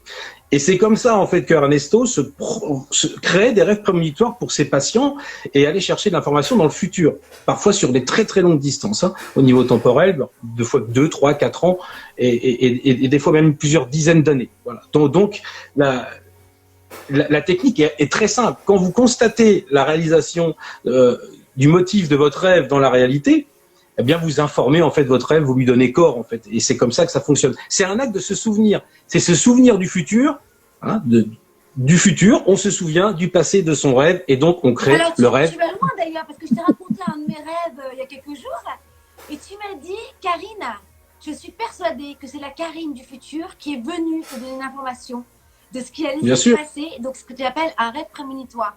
Donc en fait, mais c'est un truc de fou ce que tu racontes. C'est génial, moi j'adore. Moi, j'ai envie de c'est des boucles. En plus, c'est un joli rêve.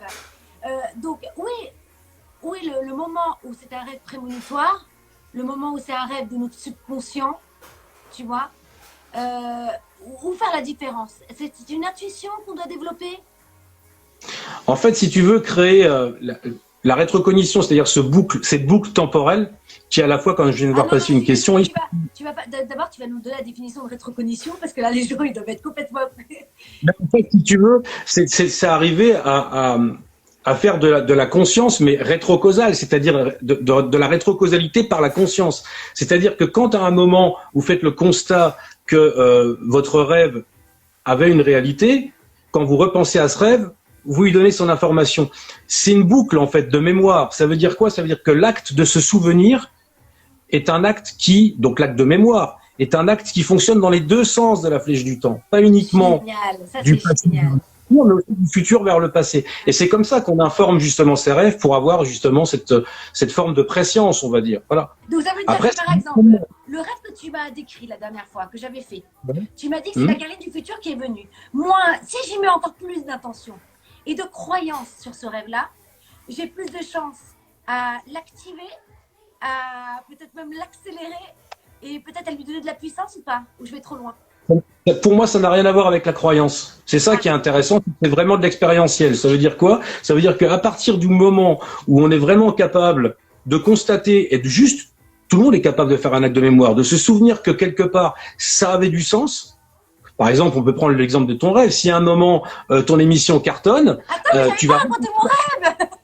Ah, il n'y a rien. Bon, du coup, je le raconte comme ça, tu vas bien expliquer. Je rêve D'accord. Natacha Calestrémé, que beaucoup de gens connaissent, qui me dit, écoute, il y a des êtres célestes qui sont d'accord pour que tu leur poses une question en 22 secondes. Et moi, en fait, pendant 19 secondes, je n'arrête pas de dire merci, merci, merci, merci, puis j'entends 19, 20, je me dis, mais en fait, j'ai posé aucune question, je n'ai pas arrêté de dire merci. Et là, je dis juste, est-ce que mon émission va cartonner à la rentrée? Et là, Natacha répond, tu vas cartonner, tu n'auras même plus le temps.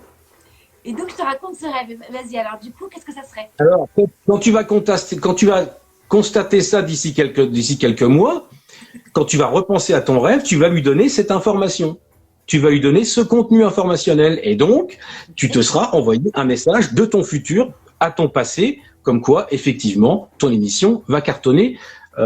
Et ça, c'est sûr d'ailleurs. Donc, je ne serais pas un grand devin de dire ça. C'est gentil.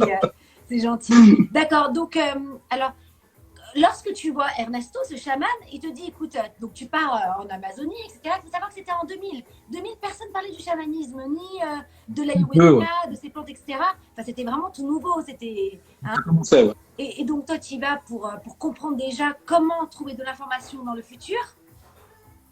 Et il te dit que le mieux, c'est que tu expérimentes. Dis-moi si je me trompe pas, parce que je t'ai reçu sur le plateau il y a un an. Mais donc, qu'il faut que tu expérimentes.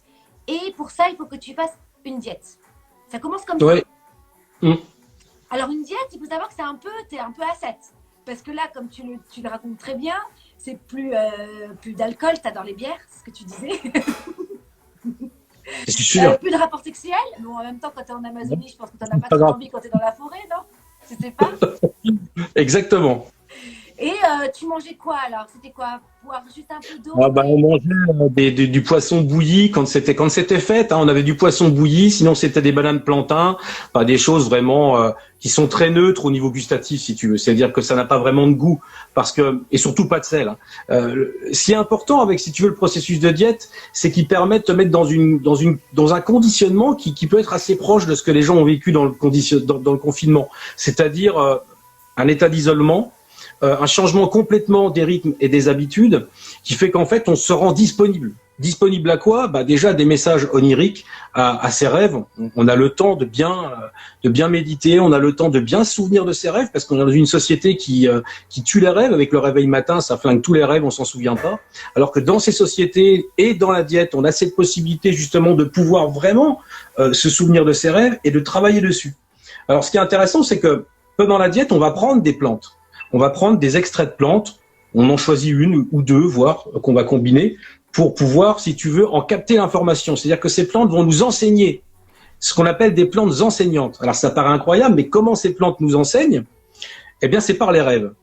On va d'abord poser une intention de rentrer en contact avec ces plantes, et ensuite, ces plantes ont la faculté de structurer un espace onirique très particulier, des rêves très lucides, où on peut communiquer avec elles. C'est-à-dire qu'elles vous enseignent des choses sur comment soigner, comment combiner telle plante avec telle autre plante pour faire un remède. Voilà, c'est comme ça que le savoir médicinal des Indiens s'est constitué. C'est-à-dire pas par une méthode d'essai à erreur, mais vraiment par un dialogue avec la conscience humaine et les végétaux. Alors, c'est hyper intéressant ce que tu dis, parce que tu dis même que la plante a un esprit, le végétal a un esprit. Bon, déjà, Oui. avant cela, on te pose la question, qu'est-ce que tu veux dire par là? Alors, ce qui est intéressant, c'est que dans la pensée indienne, ils te disent, les chamans, chaque plante possède un esprit qui lui est propre. Voilà. L'esprit de telle plante, telle plante, telle plante. C'est équivaut aussi ici, pareil en France, ça marche. Hein. Pour eux, la sauge, elle a un esprit, le thym a un esprit. Pour eux, il n'y a pas de différence. Toutes les plantes sur Terre ont un esprit. D'ailleurs, qui peut être aussi un esprit collectif. C'est ce qui est intéressant. Mais là où c'est fort, c'est que eux disent, mais on peut rentrer en relation avec ces êtres-là. Alors moi, à un moment, je me suis quand même posé la question, lorsque j'ai commencé à l'étudier là-bas, je me suis dit, il faut quand même que je comprenne ce lien. C'était vraiment important. Et ce qui est ressorti effectivement dans les sessions de vision avec l'ayahuasca, alors c'est pas une drogue l'ayahuasca, hein, c'est une plante de vision qui induit effectivement un état visionnaire, mais ce n'est pas, les visions qui sont produites ne sont pas des hallucinations comme des déformations de la perception, des choses comme ça. C'est très, très, très clair. Les visions sont des visions très stables, comme des rêves éveillés. Là où c'est intéressant, c'est qu'il y a même des visions collectives. Et c'est là où finalement c'est désorientant. Oui, bah au début, je me posais des questions moi, sur ces expériences, et puis en tant que chercheur, on se disait, mais oui, mais c'est bien beau, mais ça se passe dans la boîte noire de notre subjectivité, dans notre conscience, et en fin de compte, bah, ça peut aussi être un délire. Je pensais ça moi aussi au début en tant que rationaliste. Hein. Donc, et puis un jour, j'ai fait une expérience que j'ai déjà beaucoup relatée, mais je peux la rappeler ici encore. C'est j'étais donc chez Ernesto, et puis il y a un Canadien qui arrive que j'avais jamais vu pour faire une cérémonie avec l'ayahuasca. Donc, bon, c'est tout. Moi, je lui dis juste bonjour, je lui parle pas plus. Pendant la cérémonie, chacun s'assoit dans la maloca. La maloca, c'est la hutte de cérémonie. Et donc, moi, je lui parle pas. Je prends mon verre d'ayahuasca, lui pareil. Et puis, à un moment, moi, dans mes visions, je me sentais comme une sensation de descendre dans un vortex comme ça de lumière, de patterns très colorés. C'était très joli. Et je vois, moi, alors que j'avais les yeux fermés, hein, dans ma subjectivité, je vois passer le Canadien comme s'il était sur le dos et qui me regardait comme ça avec des yeux ébahis. Ça m'a surpris. Je me dis, qu'est-ce qu'il se met là? J'ai dit, c'est marrant, il a dû quand même avoir une influence sur moi pour qu'il se retrouve dans mes visions. Mais là où c'est plus fort, c'est que le lendemain, au petit déjeuner, en mangeant nos bananes plantains, on commence à échanger sur nos visions. Et moi, je dis, ah ben hier, je me suis vu descendre dans un vortex comme ça avec. Et l'autre, il me dit, ah oui, je t'ai doublé. Ça, c'est dingue, ça. Alors ça, par contre, ça a carrément mis ma vision du monde rationaliste à plat. Mais tu vois, j'ai envie de rebondir sur ça, Romuald, parce que ce qui est intéressant, c'est comment s'inspirer de toutes vos expériences, que ce soit Jocelyn ou toi ou d'autres invités, et comment le rattacher à notre vie aujourd'hui. Et finalement, de comprendre ça à travers les plantes, parce que finalement, c'est un moyen qu'on pourrait avoir avec d'autres moyens.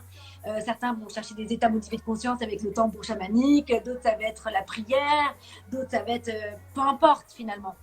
C'est que il y a une conscience collective. C'est ce que tu es en train d'expliquer. C'est-à-dire que vous vous êtes rejoints là-dedans. Ça veut dire que là, selon la conscience collective, j'imagine, et dis-moi si tu me rejoins, les gens qui ont peur, qui pensent que tout va aller mal, que là on est tous finis, ben finalement, j'ai envie de te dire que ça va être un fight entre les gens qui vont être hyper positifs et se dire mais on va créer un futur mais tellement beau, spirituel, etc. Et les autres qui vont se réunir dans cette conscience collective et qui vont être contre. Donc finalement, on pourrait se dire bah, qui va gagner quoi? Qui va être les plus forts? Alors, je suis pas dans cette espèce de pensée très très manichéenne, si tu veux, mais en tout cas. Tu me dis ça, parce que c'est très rare qu'on me dise que je suis manichéenne, mais ok. Ah, mais c'est parce que si tu veux, je pense que le niveau de réalité unitaire qu'on atteint dans ces expériences est complètement en deçà de tout ce qui est du bien, du mal. Si tu veux, c'est une sorte de réalité où les opposés sont contractés, si tu veux. Et moi, je sentais dans ces expériences de vision, j'avais l'impression d'être dans vraiment un microcosme, c'est-à-dire une version simplifiée de l'univers, où en même temps, il était vraiment possible de percevoir ce que l'autre percevait dans sa subjectivité. Ce qui suppose quand même qu'on est reliés tous les uns les autres à un niveau d'intrication qui nous est encore plus ou moins mystérieux et que vraisemblablement nos recherches sur le chamanisme, sur la psychologie, sur les archétypes, tout ça vont nous permettre au fur et à mesure, sur les synchronicités aussi, de comprendre quel est ce terrain unitaire. Et je pense à un moment d'en avoir la perception d'une façon collective. Voilà, c'est ce qui est le plus important pour moi. Alors, j'aimerais qu'on revienne sur les synchronicités. T'es d'accord? Bien sûr. Puisque t'as créé des protocoles qu'on retrouve dans ces souvenirs du futur. Des Ouais. protocoles pour créer des synchronicités. Alors, avant que tu nous donnes des protocoles, pourquoi créer des synchronicités? Dans quel but? Alors ça, c'est la question que je me suis posée après, parce que j'ai commencé par les créer, si tu veux. Alors, mais tu sais, moi, je vais toujours plus vite parce que j'ai l'habitude que ça aille vite dans l'émission. donc si tu veux, au départ, j'ai commencé à vouloir créer des synchronicités pour savoir si tout simplement c'était possible. Alors, effectivement, au début, je ne savais pas quoi faire, il n'y avait pas de méthode, il n'y avait rien, donc j'ai dit je vais inventer. Donc moi, à l'époque, j'avais décidé de faire 2 boîtes qui utilisaient le hasard, parce que le hasard, c'est le moteur de tout pour créer des synchronicités. Donc il me fallait de l'aléatoire. Donc je vais prendre 2 boîtes. Dans une première boîte, j'ai mis des animaux. Pourquoi j'ai mis des animaux? J'en ai mis une quarantaine. J'ai mis des animaux parce que Ernesto me disait en fait que nous, en tant qu'êtres humains, même des êtres humains modernes qui vivons dans des zones urbaines, on est plus ou moins pré-câblés, entre guillemets, pour détecter des signes avec les animaux. Ça vient de notre histoire de chasseurs-cueilleurs qui est beaucoup plus ancienne que notre histoire moderne, on va dire. Donc j'ai pris des animaux, sciemment. Tu as découpé dans des magazines des animaux. Voilà, bah oui, c'était ludique. Donc j'ai découpé dans les magazines des animaux, voilà, une trentaine, quarantaine, je les ai mis dans une boîte. Dans l'autre boîte, j'ai mis des symboles. Des animaux que tu aimes? Non, des animaux au hasard, une baleine, une autruche, une poule, n'importe quoi. Et dans l'autre boîte, j'ai mis des symboles. Alors, c'est là où les gens coincent souvent. Alors, je dis plus archétype, je dis volontairement symbole. Des symboles, c'est quoi? Ça peut être le cercle, ça peut être une étoile, voilà, des choses qu'on retrouve dans n'importe quel bouquin de symboles. Vous prenez un dictionnaire des symboles et au hasard, vous en choisissez pareil une quarantaine et vous notez ça sur un morceau de papier. Vous mettez ça dans la deuxième boîte, vous refermez. C'est un peu une cuisine quand même. Donc voilà. Ensuite, ce que tu fais, c'est que tu vas sélectionner 2 éléments. Tu vas en prendre un dans la boîte des animaux et un dans la boîte des symboles. Okay. Tu vas noter, parce que ça c'est très important, tu vas noter dans un cahier de synchronicité que tu veux voir apparaître une synchronicité autour de ces 2 motifs, soit en constellant un dans la réalité sous forme de synchronicité, voire la fusion des 2, sous un timing. Tu dis par exemple, moi je veux voir ça se manifester dans la réalité sous 15 jours, sous une semaine, sous un mois. Mais c'est très important de mettre un timing, parce que le timing permet justement à la personne, si elle n'arrive pas à faire sa synchronicité, bien souvent les gens me disent « mon timing est dépassé, j'ai pas eu la synchronicité ». Eh bien, ils l'ont souvent quelques heures après en me disant « ah, c'est merveilleux, elle vient de se produire ». Pourquoi? Parce que le permis... Ben voilà, c'est le lâcher prise. Tu te dis, j'ai raté mon expérience, donc j'y pense plus. Et c'est là que la synchronicité, paf, elle apparaît. Donc c'est très important de mettre un timing. Alors vous demandez effectivement à voir ces synchronicités se réaliser, et on a des taux de résultats qu'on a pu observer dans mes ateliers de recherche. Aux alentours de 80% des gens ont des résultats très rapides de création de synchronicité. Alors le premier effet, c'est effectivement là, c'est magique, c'est merveilleux de voir que ça, notre intention, est connectée, interfacée avec la réalité. Et qu'on a la possibilité, quelque part, de créer des événements. De créer... Toi, t'aimes pas que je dise la conscience crée la matière? Parce que toi, en bon chercheur, c'est la même chose, c'est plus direct, on va dire, ce que tu dis. Les événements créent la matière. Les événements, voilà, c'est ça. C'est-à-dire que ça englobe la matière, les événements. Et les événements englobent aussi l'information. C'est pour ça que je préfère le terme d'événement. Mais de voir que notre conscience est capable, à l'insu d'ailleurs de toutes les autres personnes qui vivent sur cette planète, de créer des synchronicités, des événements dans le tissu du réel, c'est absolument extraordinaire. Alors, il y a Freddy qui demande, bonjour Freddy, alors Laetitia va le faire, il y en a plein qui sont super en passion sur ce protocole. Freddy demande, est-ce que tu as un exemple très concret? Ouais. Par exemple, la première expérience que j'ai fait, j'ai donc mis ma main dans la boîte avec les animaux, et ce jour-là, j'en ai tiré 2. J'ai dit, ça m'arrange pas. Le premier que j'ai vu, c'était le rat, et le deuxième, un hérisson. Je les ai donc posés, et j'ai dit, je m'occupe pas du hérisson, je note juste le rat. Dans l'autre boîte, je suis tombé sur le... C'était le rat. Le rat. Le rat. Le petit rongeur. Bien sûr, on les aime tous, hein. Donc voilà, j'ai noté le rat, mais il y avait aussi le hérisson. Dans l'autre boîte des symboles, j'ai tiré le cristal. J'ai donc noté que je voulais voir se manifester dans la réalité sous 10 jours une synchronicité autour du symbole cristal et d'un rat. J'ai noté, j'ai refermé mon cahier et j'ai oublié parce que je ne pensais pas que ça marcherait. Je me suis dit, c'est du délire, tu délires complet. Mais c'est bien de délirer pour essayer des expériences. Donc j'ai quand même fait cette expérience. 4 heures après, je veux regarder un programme télévisé sur mon télévision. Je prends ma télécommande, voilà, ici. Et elle me glisse des mains, elle tombe par terre et elle change le programme télévisé. Je tombe sur une chaîne de jeux vidéo où apparaît un énorme rat avec des cristaux de quartz comme les piquants d'un hérisson sur le dos. Là, je dis, là, je suis scotché. Je dis, mais c'est ma synchronicité. Mais ce qui est intéressant, c'est que la synchronicité a condensé les 3 choses qui sont rentrées dans ma conscience au niveau du tirage. C'est-à-dire le rat, les cristaux de quartz, le cristal, mais aussi les piquants du hérisson. Parce que le rat ressemblait à la fois à un hérisson avec des piquants en cristal. Incroyable, ça c'est dingue. Alors, petite question.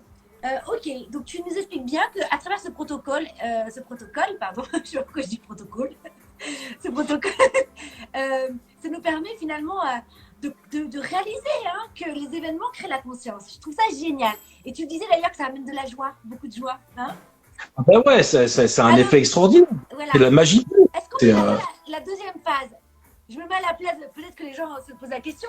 Je me fais 2 boîtes.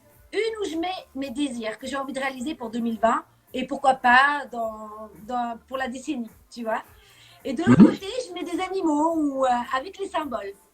Est-ce que tu crois que je peux... est-ce que ça pourrait être la deuxième phase du protocole? Mais bien sûr, le protocole, moi j'ai fait, je savais pas quoi faire au début. Donc j'ai mis des animaux et j'ai mis des symboles, mais on aurait pu mettre autre chose. Il y a des gens maintenant, je leur conseille, des fois je leur dis, si vous êtes plus auditif, mettez-vous des titres de chansons. Et il y a des gens qui m'ont dit, ça s'est réalisé. Par exemple, il y avait une chanson des Stones qu'ils ont tirée pendant l'atelier, et cette chanson, ils sont ressortis du stage, ils ont pris leur voiture, et boum, ils ont entendu la chanson, le titre de la chanson qu'ils avaient tiré. Donc forcément, il y a possibilité de faire plein d'oracles. Il faut vraiment, c'est pour ça que d'ailleurs moi j'ai pas voulu en faire un qui soit stable, et je dis aux gens, soyez créatifs. C'est important aussi de prendre le temps de faire ces petits découpages, c'est ludique en plus, c'est marrant. Soyez inventifs.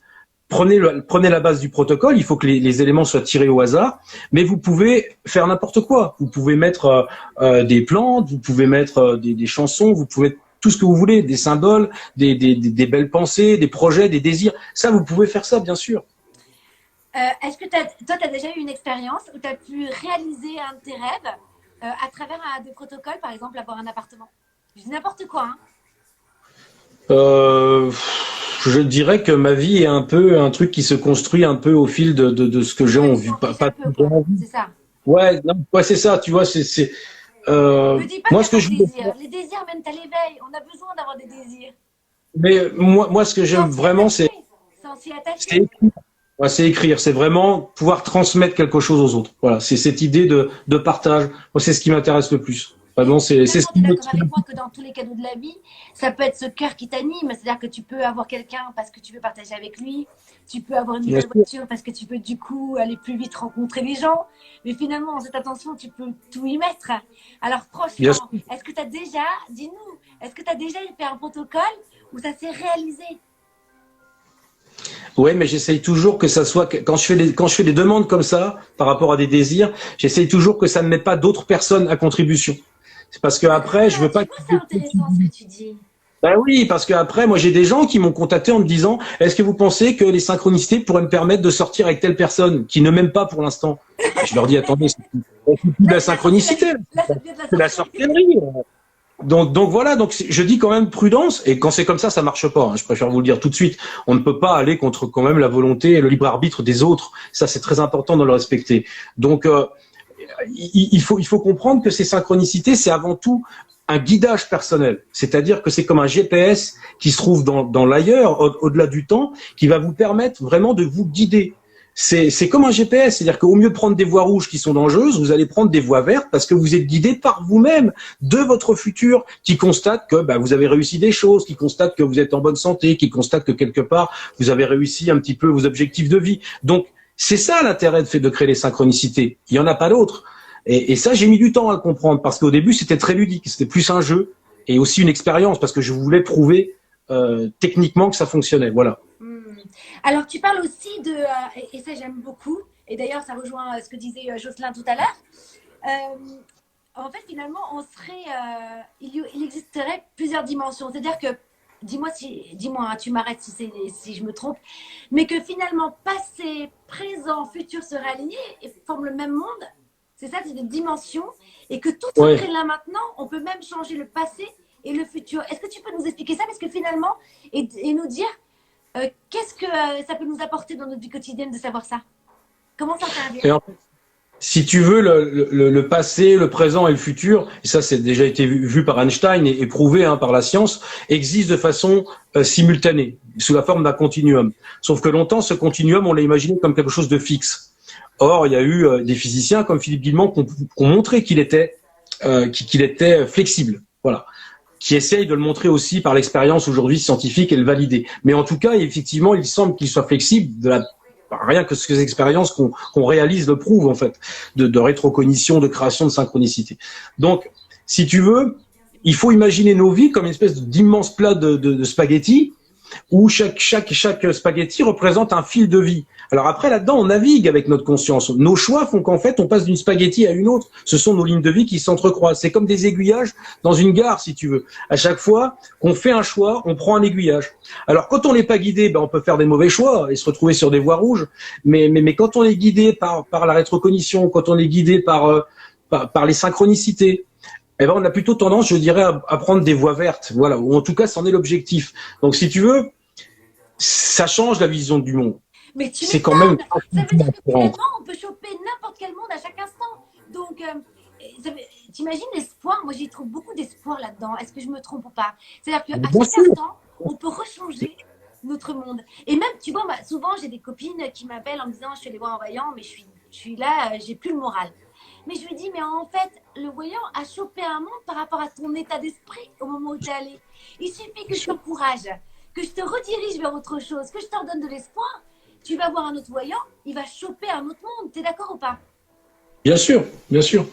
Bah oui, parce qu'en fait, on a notre libre arbitre. C'est-à-dire que les futurs, ils existent, oui, mais de façon potentielle. C'est-à-dire qu'ils existent de façon multiple. Et c'est quand même nos choix qui, à un moment, font que c'est tel futur qui va se densifier dans la réalité et pas celui-ci qui va rester potentiel. Donc, un voyant peut voir un futur potentiel. Mais si vous vous arrêtez à ce futur-là, vous aurez tendance, quelque part, quand même à le co-créer. Parce que vous aurez des craintes, parce que vous aurez... souvent quand on va voir ça, en général on est un petit peu déstabilisé de l'intérieur parce que des fois le voyant vous dit des trucs que vous aviez pas envie d'entendre. Alors quelque part ça peut formater un avenir aussi. Donc il faut toujours se dire, de toute façon je dis toujours aux gens par rapport à ces expériences, qu'elles soient chamaniques, de synchronicité ou autres, il faut dédramatiser. Quand vous prenez une info, prenez du recul, dédramatisez, et puis il faut sortir toujours du drame, parce qu'il n'y a rien de dramatique dans tout ça. Je veux dire, ce sont des outils en fait que la conscience a à l'intérieur d'elle-même, c'est-à-dire une boîte à outils un peu invisible qu'on ne connaissait pas et qu'on redécouvre nous en Occident. Et voilà, c'est des outils extraordinaires qu'on doit utiliser pour essayer de mieux vivre, en confiance en tout cas. Voilà, c'est toujours ce que je dis. Moi, je disais, ces outils en tout cas m'ont donné confiance. J'étais un hyper anxieux. Alors, je flippais de tout. C'est vrai. Ah bah ouais, c'est. Et c'est marrant parce que Jocelyn, alors peut-être que tu vas pouvoir corroborer ce que dit Jocelyn, puisqu'il est toujours avec nous, on l'embrasse, qui était en première partie avec moi. Et en fait, il dit que les synchronicités permettent de prendre le meilleur chemin, peut-être la voie royale de notre vie. Comment tu l'expliques ça, puisqu'il n'est plus avec moi? Parce qu'à un moment, quand tu constates, par exemple, si tu vas constater dans 30 ou 40 ans que ta vie, elle a suivi un chemin, quelque part, tu as intentionné. Si tu le constates, ce constat va aider à faire toutes ces bifurcations, à tous ces changements positifs. Donc, quelque part, c'est un extraordinaire outil. C'est vraiment, pour moi, une sorte d'assurance vie. Quand je vois les conneries qu'on nous vend aujourd'hui très chères d'assurance vie, celle-ci, je trouve qu'on l'a tous en nous, elle est extraordinaire, quoi. Je veux dire, c'est un super outil à développer. Et puis alors, voilà. T'imagines l'autonomie qu'on développe. On n'attend plus rien de l'extérieur. On crée les événements, parce que tu n'aimes pas dire la conscience, mais c'est bizarre pour moi de dire les événements créent la matière. J'ai du mal. Parce que pour moi, c'est comme si je mettais les événements avant de créer. Et si tu veux, les événements, pour moi, ça englobe dans la matière. Non? C'est les ensembles. Je vais te donner un autre exemple de synchronicité assez bluffante. Oui. Dans un de nos ateliers, si tu veux, il y a quelqu'un qui vient, un jeune homme, il me dit, moi, je vais essayer de niquer le protocole, je vais vous montrer que ça marche pas. Il était très rationnel, ce que j'accepte. Moi, je dis, j'ai eu plusieurs gens très cartésiens comme ça qui ont travaillé avec nous. Et il me dit, moi, je vais choisir une image. Il avait choisi. C'est des saboteurs. Ouais, non, mais c'était très drôle. Il avait choisi une carte avec un dragon, avec une couleur et une forme particulière. Je lui dis, OK. Il me dit, moi, je vais mettre un timing de 1 heure. Quand je sors de l'atelier, je veux le voir. Je me suis dit, ça va pas marcher. Vous avez pas trop de pratique quand même. C'est pas une bonne idée. Mais pourquoi pas? J'ai dit, on va bien voir. Je sais pas. 45 minutes après qu'il soit parti, je reçois un SMS avec une image. Il me dit truc de fou. Et donc, il avait photographié dans le métro un graphe qui avait peut-être été fait il y a 6 mois, il y a 1 an, il y a 10 ans, un graphe qui correspondait exactement à la carte. Mais là où c'est fort, c'est que pendant le stage, il avait photographié la carte avec son portable. Et donc, sur l'image du dragon, ça avait créé une tache blanche juste en dessous de la tête du dragon. Dans le graphe, dans le métro, au niveau de la tête du dragon, il y a une tache blanche de même taille, de même proportion que celle que le téléphone portable du flash a fait sur la carte. Ça veut dire que tout ce qui rentre dans la conscience au moment du tirage a la possibilité de se manifester dans l'événement synchronistique. Sur un graphe qui a peut-être été fait il y a 6 mois, ou il y a 1 an, ou il y a 2 ans. C'est absolument incroyable. C'est incompréhensible même, en termes de causalité. Donc, c'est l'expression d'un vrai mystère, hein, ces phénomènes de synchronicité provoqués. Mais c'est pour ça que je dis, allons-y avec parcimonie, expérimentons tranquillement, parce que c'est un super outil et qui doit servir la conscience et pas autre chose, bien sûr. C'est ça. Et il y a un vrai travail, toi qui as parlé avec beaucoup de chamans, et dont Ernesto, hein, je crois qu'il nous a quittés, il me semble, en 2008, c'est ça? Voilà, c'est ça. Un très bon ami à toi. Qu'est-ce qui t'a appris des synchronicités, des visions, etc. Où est la part du développement personnel? Parce que toi, tu es quand même, t'es comme Jocelyn est journaliste scientifique, toi tu es un chercheur. On voit quand même que tout est A plus B, etc. Quelle a été la partie spirituelle dans tout ça pour toi? Bah, si tu veux, moi, le choc quand même quand je suis arrivé là-bas au début des années 2000, moi je voulais juste faire des herbiers de plantes, tu vois. Et très vite les chamans m'ont dit, si tu veux comprendre, il va falloir passer à nos rituels, comprendre de l'intérieur. Et moi je voulais pas. J'avais déjà entendu parler des plantes de vision et je flippais, ça me faisait super peur. Je voulais pas essayer. Je disais ouais non mais non. Puis à un moment je me suis dit il faut que je le fasse. J'ai pas le choix. Il faut quand même que je comprenne. Et si tu veux. La première chose que m'ont apporté ces visions, c'est de me montrer en fait que l'univers a vraiment une partie qui est invisible, voilà, et qui d'un seul coup se révélait à ma conscience, pas que les yeux fermés, hein, même les yeux ouverts. Si vous êtes à côté de la forêt, vous avez ces perceptions, vous voyez les énergies qui sortent des plantes, vous voyez des entités même qui sortent des végétaux. C'est vraiment une autre perception. Je fais une parenthèse, ça ressemble beaucoup, tes visions que tu as eues, aux visions des expériences de mort imminente, hein. Oui, bien sûr. D'ailleurs, qu'il voit l'esprit de la plante. Il y a un terrain commun, bien sûr. Il y a un terrain commun. Il y a une base, on va dire, entre. Ça va même plus loin. Il y a un terrain commun entre les phénomènes d'abduction, les phénomènes de mort imminente et les phénomènes visionnaires. Évidemment, il y a une structure commune à tout ça. Et il y a même une structure commune avec des interfaces différentes. C'est-à-dire que chaque culture, on va dire, a sa voie d'accès à cette réalité unitaire. Pour moi, le soufisme a une voie d'accès, les Indiens d'Amérique du Nord ont une voie d'accès. Chaque peuple a une voie d'accès à la même réalité unitaire, qui est une réalité visionnaire, qui pour moi est une réalité interne en même temps qu'elle est externe. C'est ça qui est compliqué à comprendre. Mais non, mais en même temps, tu sais, je vais faire un petit parallèle tout petit sur le mec qui fait du bien, mais j'ai l'impression que finalement, c'est les mêmes croyances qui se rejoignent. Pourtant, je peux inviter que ce soit un chaman, un journaliste scientifique, tous ceux qui protègent la dignité de la vie, ils ont appris quelque chose qui rejoint complètement le cœur des autres. Tu vois, c'est des spécificités différentes, mais finalement, c'est la même chose. Je suis arrivée à cette conclusion. Après, moi, ce que j'ai le sentiment, et c'est ce que j'ai. D'ailleurs, je finis le livre qu'on a coécrit avec Jocelyn, Ce souvenir de l'au-delà, qui va paraître à la rentrée. Ouais, je finis sur ça. Je finis vraiment sur un savoir révélé, sur une vision qui est revenue plusieurs fois dans ma vie, que j'ai vue sous ayahuasca, que j'ai vue dans des rêves quand j'étais adolescent, lorsque j'avais fait une forte fièvre, quand j'étais gamin. Il y a une vision qui est revenue comme ça, et c'est vraiment l'image du centre. C'est vraiment de nous montrer à un moment que le cœur, à un moment, contient l'univers. Et l'univers contient le cœur. Et en même temps, ce qui est assez fou, c'est de voir comment cet espace du cœur, qui est lié à l'imagination, active aussi à l'imagination, au savoir du cœur, contient l'univers. Et Zodiac, hein, tu sais, hein, le cosmos intérieur. On leur dit, ouvrez le cosmos intérieur. Et c'est ça. C'est exactement ce que tu dis. Et ça rejoint ce que disait Jocelyn, c'est-à-dire que finalement, c'est illimité l'amour que regorge un être humain et le potentiel.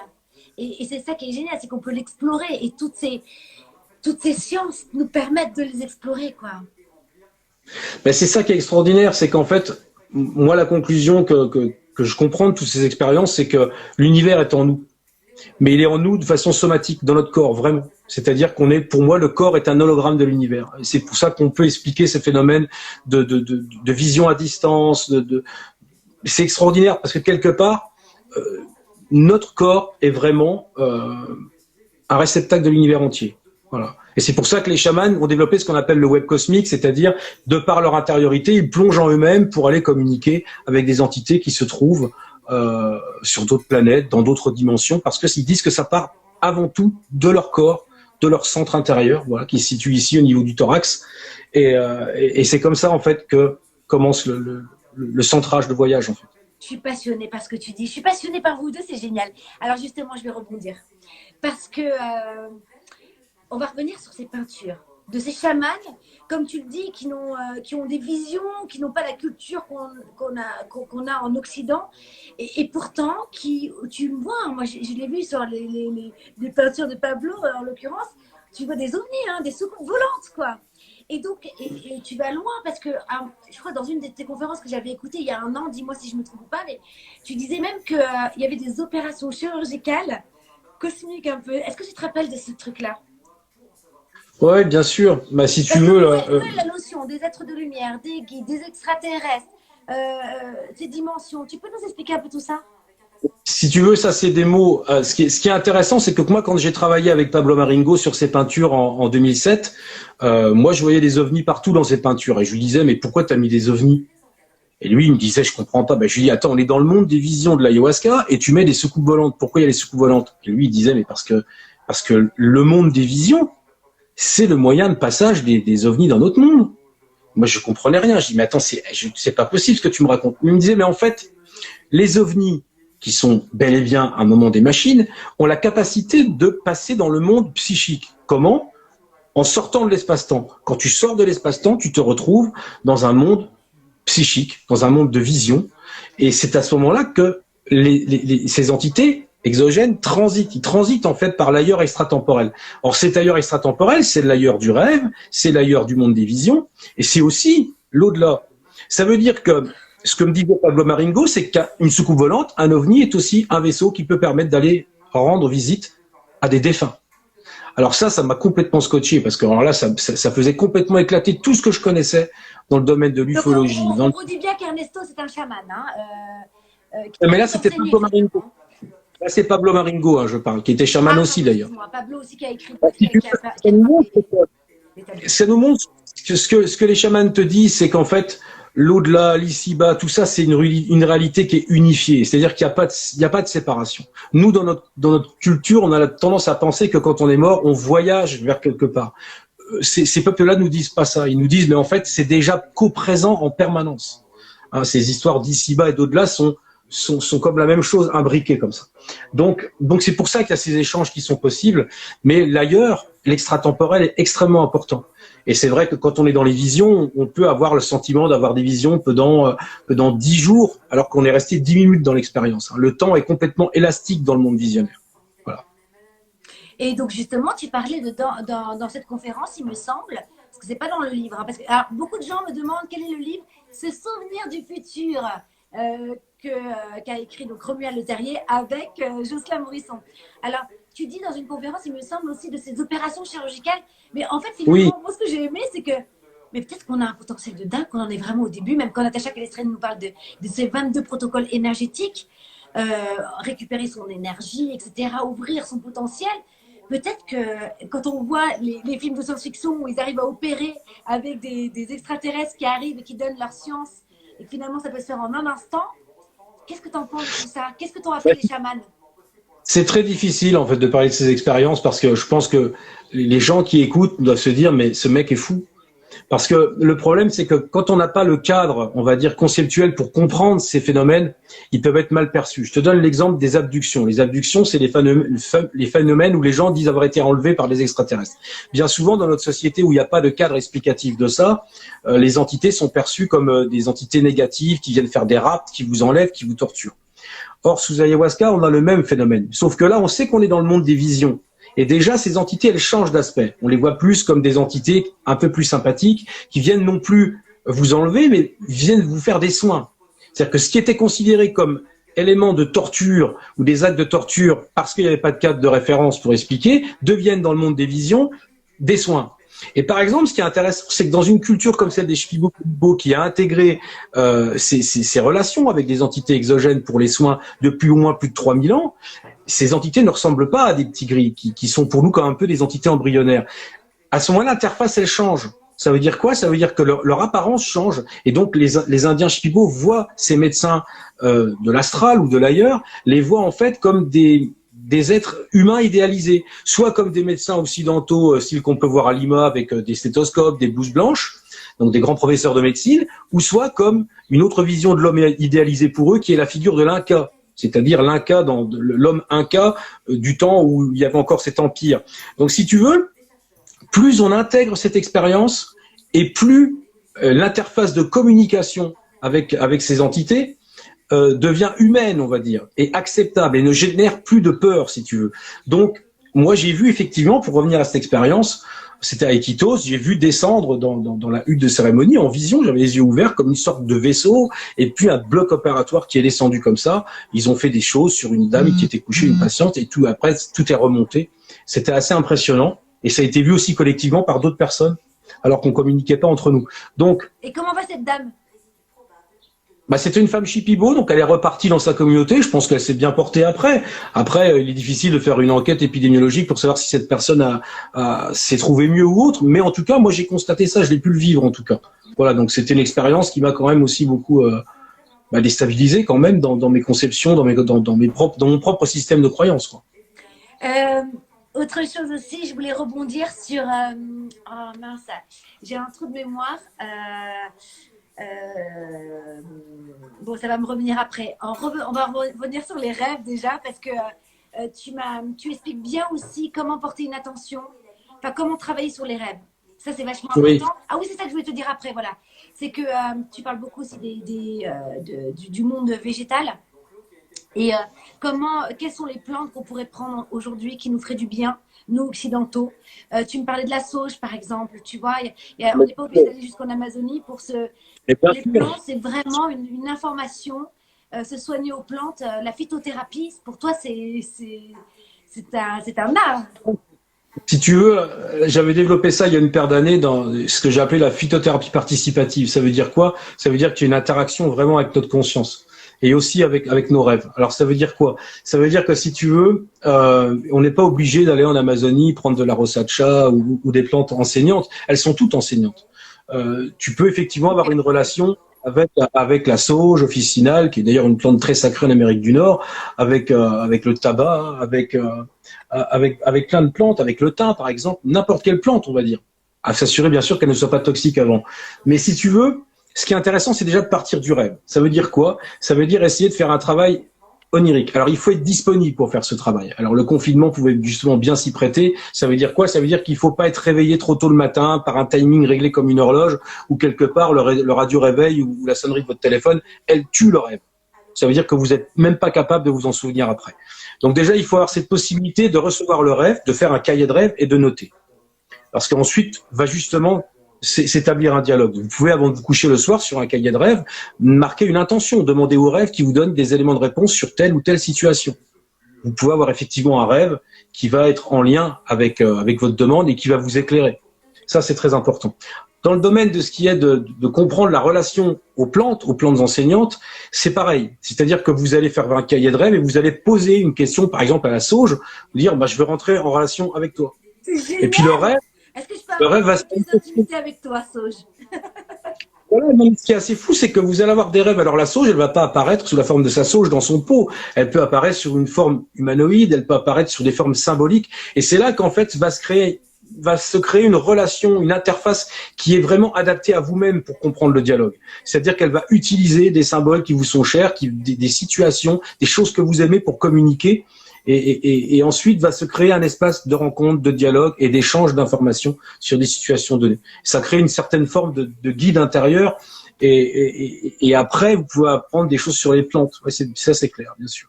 Alors donc c'est important d'avoir un cahier pour les rêves et un cahier pour les synchronicités. Oui, mais ça, pour moi, ça se rejoint. Tu peux faire un rêve, effectivement, où tu vois des symboles et tu vas voir en synchronicité ces symboles se sortir du rêve et se matérialiser dans la réalité sous forme de synchronicité. Donc, c'est un continuum, si tu veux. Hein. D'ailleurs, les chamans, c'est ce qu'ils te disent. Ils te disent, en fait, ils prennent l'image du Lorobouro, c'est-à-dire du serpent qui se mord la queue. Ils te disent, mais en fait, il y a une circulation d'informations entre l'état de veille, l'état de rêve et l'état de vision et les synchronicités. Donc, ça ferait un bouclage pour eux. Pour eux, cette réalité est unitaire et ce savoir est unitaire. Donc pour eux, ils font pas la différence en se disant oui, bah de toute façon c'est un rêve, c'est une poubelle. C'est ce qu'on pense à notre société. Il y a beaucoup de gens qui se disent oh mais un rêve, c'est des impressions que j'ai eues dans la journée et ça, c'est de façon chaotique, ça s'assemble, ça n'a pas de sens, c'est incohérent. Il y a des rêves comme ça, c'est vrai. Mais quand on commence à intentionner qu'il y ait une relation avec eux, ça change de forme. À ce moment-là, il y a une vraie relation avec le soi. C'est-à-dire que cette entité qui est à l'intérieur de nous va commencer à vouloir communiquer, à pouvoir échanger. Voilà. Passionnant. Écoute, j'ai envie de... Alors, il y a eu plein de questions toute la journée qu'on m'a posé, qu'on m'a mis en MP pour vous, pour Jocelyn et toi. Il y en a une qui est assez intéressante, d'Olivier Barbe, qui demande quelle synchronicité tu as observé durant ce confinement? Ah ben dans le confinement, c'est assez intéressant parce qu'il y a plein de synchronicités qui passent par les écrans. C'est-à-dire beaucoup de synchronicités qui passent par les réseaux sociaux, malgré que j'ai pas été trop dessus parce que c'était sursaturé d'informations contradictoires et très anxiogènes. Donc si tu veux, malgré tout, par la télévision, beaucoup de synchro, par les réseaux sociaux, beaucoup de synchronicité. Hein. C'est d'ailleurs, j'en parle avec Jocelyn dans notre prochain livre. Je pense vraiment que les réseaux sociaux sont habités d'une certaine forme, d'une couche, on va dire, de conscience collective qui est en train d'émerger. Wow. Et elle participe à la création de ces synchronicités. Ça, on a essayé de travailler sur ça avec des protocoles d'expérience. Génial. Et c'est pour ça d'ailleurs que 80% des synchronicités se produisent par les écrans, télévision. C'est assez dingue. Une sorte de médiasphère, si tu veux, où s'exprime cette conscience collective latente, si tu veux, qui est encore à un stade d'émergence, mais qui quand même contribue à l'émergence des synchronicités. D'où l'importance voilà, on a un véritable devoir lorsqu'on communique sur les réseaux sociaux, à la télé, à la radio, s'il y a une conscience collective. Hein. Mais on se rend pas compte, c'est-à-dire que par exemple, tu vas partager une image de ta vie personnelle, une photo que tu as prise dans ton jardin, d'une plante, mais pour l'autre personne qui va regarder, tac, ça va faire sens aussitôt par rapport à un de ses rêves. Donc il y a une espèce d'intercommunication comme ça, d'intrication assez incroyable entre ce qu'on peut au hasard nous poster sur les réseaux et comment c'est reçu par les autres à un moment donné. C'est-à-dire des phénomènes de synchronie vraiment très intéressants à constater. C'est intéressant ce que tu dis parce que j'ai jamais mis quelque chose sur les réseaux sociaux de plainte, de colère.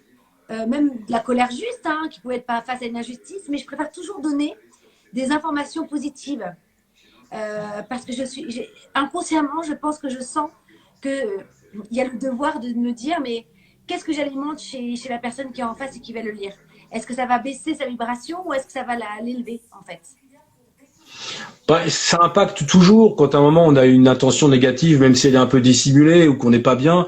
Il y a des signes kinesthésiques, il y a tout un ensemble même de messages du corps qui font que la personne en face peut ressentir ce mal-être. Je sais même pas si je vais parler d'informations, de vibrations ou autre, mais au moins de tout ce que le corps est capable de restituer à l'autre à ce moment-là. C'est pour ça que je pense qu'effectivement, il faut quand même toujours garder espoir, rester positif, même dans cette situation qu'on vit aujourd'hui. Hein, tu l'as évoqué tout à l'heure, moi j'ai pas pris parti à beaucoup d'émissions, de live et tout ça. C'était parce qu'en fait, moi éthiquement, je voulais pas m'exprimer, puisqu'il y avait une sorte de cacophonie généralisée où tout le monde disait tout et n'importe quoi, ils sont contraires, où il y a aussi l'ego de certains dans le narcissisme qui sont beaucoup exprimés. Donc à un moment, je me suis dit, mais moi je préfère prendre du recul, être un observateur. Puis par respect, il y a quand même 26 000 personnes qui sont mortes, qui avaient des familles, donc on peut pas tout dire et n'importe quoi. Voilà, ça c'était mon positionnement éthique personnel. Ben, c'est drôle, et c'est pour ça. Moi, pendant un mois, j'ai fait aucun live. J'avais besoin de vivre, en accord avec l'univers. Et là, maintenant, je n'en fais qu'un toutes les semaines et je me sens bien. Mais c'est important de le sentir, c'est vrai, tu as raison. Alors, Mr. Ebb demandait comment savoir, alors ça c'est sur le chamanisme, si on est un chaman. Est-ce qu'il y a d'ailleurs des élus? Bon, alors, il y a des chamans qui sont par famille héréditaire, on va dire. C'est-à-dire que moi, j'ai connu en Amazonie des familles de chamans où quelque part, des fois, ça sautait une génération, mais dans la même lignée, on retrouvait effectivement des facultés chamaniques très fortes. Il y a aussi d'être choisi. C'est-à-dire qu'on peut être choisi par les esprits. Ça veut dire que là, c'est vraiment le chamanisme le plus originel. C'est-à-dire que vous n'êtes pas acteur. Bien souvent, quand vous êtes petit, vous avez des visions, vous avez des prédispositions et vous êtes choisi. Ça, c'est le chamanisme traditionnel. Mais on peut aussi apprendre le chamanisme. Il y a quand même des gens, les Occidentaux, qui sont en Amazonie, s'initient auprès de vrais chamans et qui ont commencé à comprendre comment ça fonctionnait et qui sont des gens sincères. Il y a aussi beaucoup de charlatans, mais il y a aussi énormément de gens qui ont travaillé de façon sincère et qui ont appris le chamanisme. Mais il y a quand même quelque chose qui est du domaine de l'héréditaire, c'est clair, et d'être choisi par le monde autre. Ça, c'est important de comprendre ça. D'ailleurs, ça, tu parles d'héritage finalement familial, hein, souvent aussi les chamans. Qu'est-ce que tu as? Parce qu'aujourd'hui, tu sais que on n'a pas le droit là, je commence à être fatiguée. L'ayahuasca n'est pas. Aide-moi. Je perds les mots. Mais l'ayahuasca est classée en Occident, enfin surtout en France, dans la liste des stupéfiants. Après, si tu veux, moi c'est. Il y a une vraie vague de gens qui partent tous au Pérou, etc. Ouais, Est-ce que tu penses que c'est bien? Tu les encourages ou pas? Mais ça a fait beaucoup de mal, ça, au niveau local. C'est-à-dire que ça a déstabilisé des tribus complètes. C'est-à-dire qu'il y a eu des rivalités inter-chamans parce qu'il y a eu une manne d'argent, si tu veux, à se partager. Moi, quand il y a 20 ans, j'allais en Amazonie, on payait jamais pour une cérémonie d'ayahuasca. On amenait un poulet au chaman, on amenait des vêtements pour ses enfants, des choses comme ça, tu vois, ou des choses utiles, une machette, ou des choses qu'il avait besoin. On n'aurait jamais donné de l'argent au chaman et le chaman n'en aurait jamais voulu. Il aurait dit, mais si je fais ça, je vais perdre mes esprits. Je peux pas accepter de l'argent. C'est don et contre-don. Donc, si tu veux, quand à un moment il y a eu ce business terrible du tourisme néo-chamanique, ça a eu un impact négatif, bien sûr. Mais au niveau de l'expérience, est-ce que c'est fait pour les Occidentaux de vivre une expérience d'ayahuasca, de diète comme ça, et partir pendant 30 jours ou 20 jours? Est-ce que tu encourages ou pas ce genre de choses? Si tu veux... moi, ce que je pense, c'est que ça revient à la responsabilité personnelle. C'est-à-dire que moi, je ne conseille jamais aux gens d'aller prendre l'ayahuasca. C'est des gens qui peut-être m'ont envoyé des messages. En général, je ne réponds jamais à ce type de message. Pourquoi? Parce qu'il en va de ma responsabilité personnelle. C'est un choix qu'il faut faire en conscience. Après, moi, je suis pas un élu, je ne peux pas me poser en élitisme en disant oui, mais moi j'ai pu, puis pas vous. Ça serait pas normal de dire ça aussi également. Donc, je pense que chacun doit être en son âme et conscience, être bien conscient de commencer là-bas aussi, hein, parce que l'Amazonie c'est quand même un peu le Far West quand même, hein. Donc, il faut quand on arrive là-bas, il faut pas se dire oh les gentils Indiens. C'est ce que disait Jocelyn pour Native. Ce sont des hommes comme les autres avec des travers et aussi plein de choses extraordinaires et positives. Mais l'être humain reste l'être humain partout. Donc, à un moment, il faut être conscient de ça. C'est très important. Et tu dis donc souvent que c'est important de savoir, mais d'être bien entouré lorsqu'on fait l'ayahuasca ou des expériences chamaniques, peu importe. Comment savoir qu'on tombe sur un bon chaman? Ah ben ça c'est toute la problématique. Moi les chamans avec qui je travaillais, ils sont tous morts. Hein. C'était des hommes qui étaient âgés. Il y a quelques jeunes hein, qui justement de ces lignées héréditaires qui sont des très très bons chamans. Mais voilà donc moi ça peut m'arriver quand je retourne là-bas de pratiquer avec eux. J'essaye vraiment de faire qu'avec ceux que je connais. Voilà. Et parce qu'après, il y a des rivalités interchamanes et donc ça peut créer des conflits. Après, on se retrouve au milieu du champ de bataille psychique. C'est pas extraordinaire. Alors, ce n'est pas que ça non plus. Bien souvent, ça se passe très bien et c'est une expérience qui permet effectivement d'aller dans ses profondeurs, mais aussi dans son ombre. Alors ça, faut le savoir aussi. Hein, c'est quand même aussi quelque chose de difficile. Alors, il y a une question hyper intéressante. On va revenir sur les synchronicités. Freddy et Renaud, qui sont jumeaux. Freddy Doll. D'ailleurs, ils ont un Insta très sympa, freddy.fr. Et il dit, y a-t-il des exemples de synchronicité entre jumeaux? Est-ce que ça peut se travailler? Certainement. Mais là, je ne sais pas si c'est de la synchronicité ou si c'est une certaine forme de télépathie. Voilà, c'est ça qui est intéressant de comprendre. Ça perd, tu pourrais explorer ça avec Fred et Renaud. Il y a certainement des protocoles à mettre en place, certainement. De toute façon, pour moi, il y a une intrication avec les jumeaux, hein, embryonnaires, dès le départ. Donc, effectivement, il est possible qu'il y ait des perceptions qui soient communes, des ressentis communs. J'en suis vraiment intimement persuadé, hein, vraiment. Alors, bon, on en a un peu parlé, mais là, la question, elle est très claire, toujours de Freddy. Est-il possible de communiquer avec le futur esprit, être, grâce au chamanisme?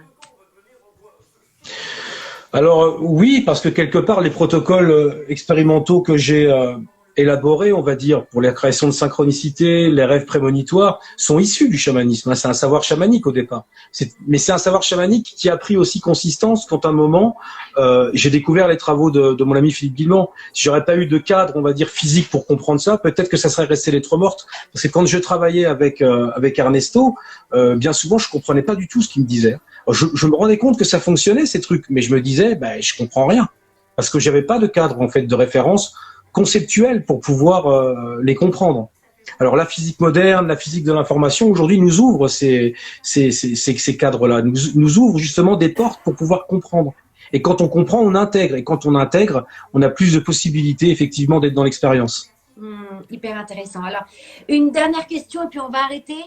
De Aurore, que j'embrasse d'ailleurs, qui fait de la guidance et qui pose une question. Les synchronicités que nous percevons sont-elles des indices sur le futur que nous allons vivre? Alors, on en a déjà un peu parlé, mais est-ce que tu veux redéfinir, tu vois, pour conclure? Pour moi, oui, c'est évident. Les synchronicités, c'est un message du futur, c'est un message de notre soi. Alors le soi, il est dans la temporalité, donc lui, il voit toutes nos lignes de vie sur tout le continuum. Donc effectivement, pour moi, les synchronicités sont des balises, comme les petits cailloux, les morceaux de pain du petit pousset, voilà, qui se laissent dans la forêt à partir du futur. Donc effectivement, ce sont des pistes à suivre, oui. Romuald, il nous reste 1 minute 44 pour se dire au revoir. On est resté 1 heure avec Jocelyn, 1 heure avec toi, et j'ai l'impression que c'est passé une heure. Mais en 2 secondes, tellement je vous adore, vous êtes passionnants, et vous êtes des passionnés passionnants. Merci, on se retrouve bientôt. Déjà, nous, on va se voir sûrement. Et puis, sur le Mac qui fait du bien pour ce nouveau livre, merci pour votre générosité à tous les deux. Vous êtes géniaux. Merci, merci, merci. À bientôt. Merci, à bientôt. Nous, on se retrouve demain matin dans le Mac qui fait du bien à 9 h pour 2 émissions consécutives. La première, c'est voilà, qu'est-ce qu'un guérisseur? Comment faire la différence entre un énergéticien, un guérisseur, un chaman, etc. Deuxième émission avec Jocelyn Morisson sur les expériences de mort imminente avec un témoignage exclusif. Je vous embrasse très fort. Merci d'avoir été autant avec nous. Romuald, je t'adore. Merci. Merci. Ciao. Merci.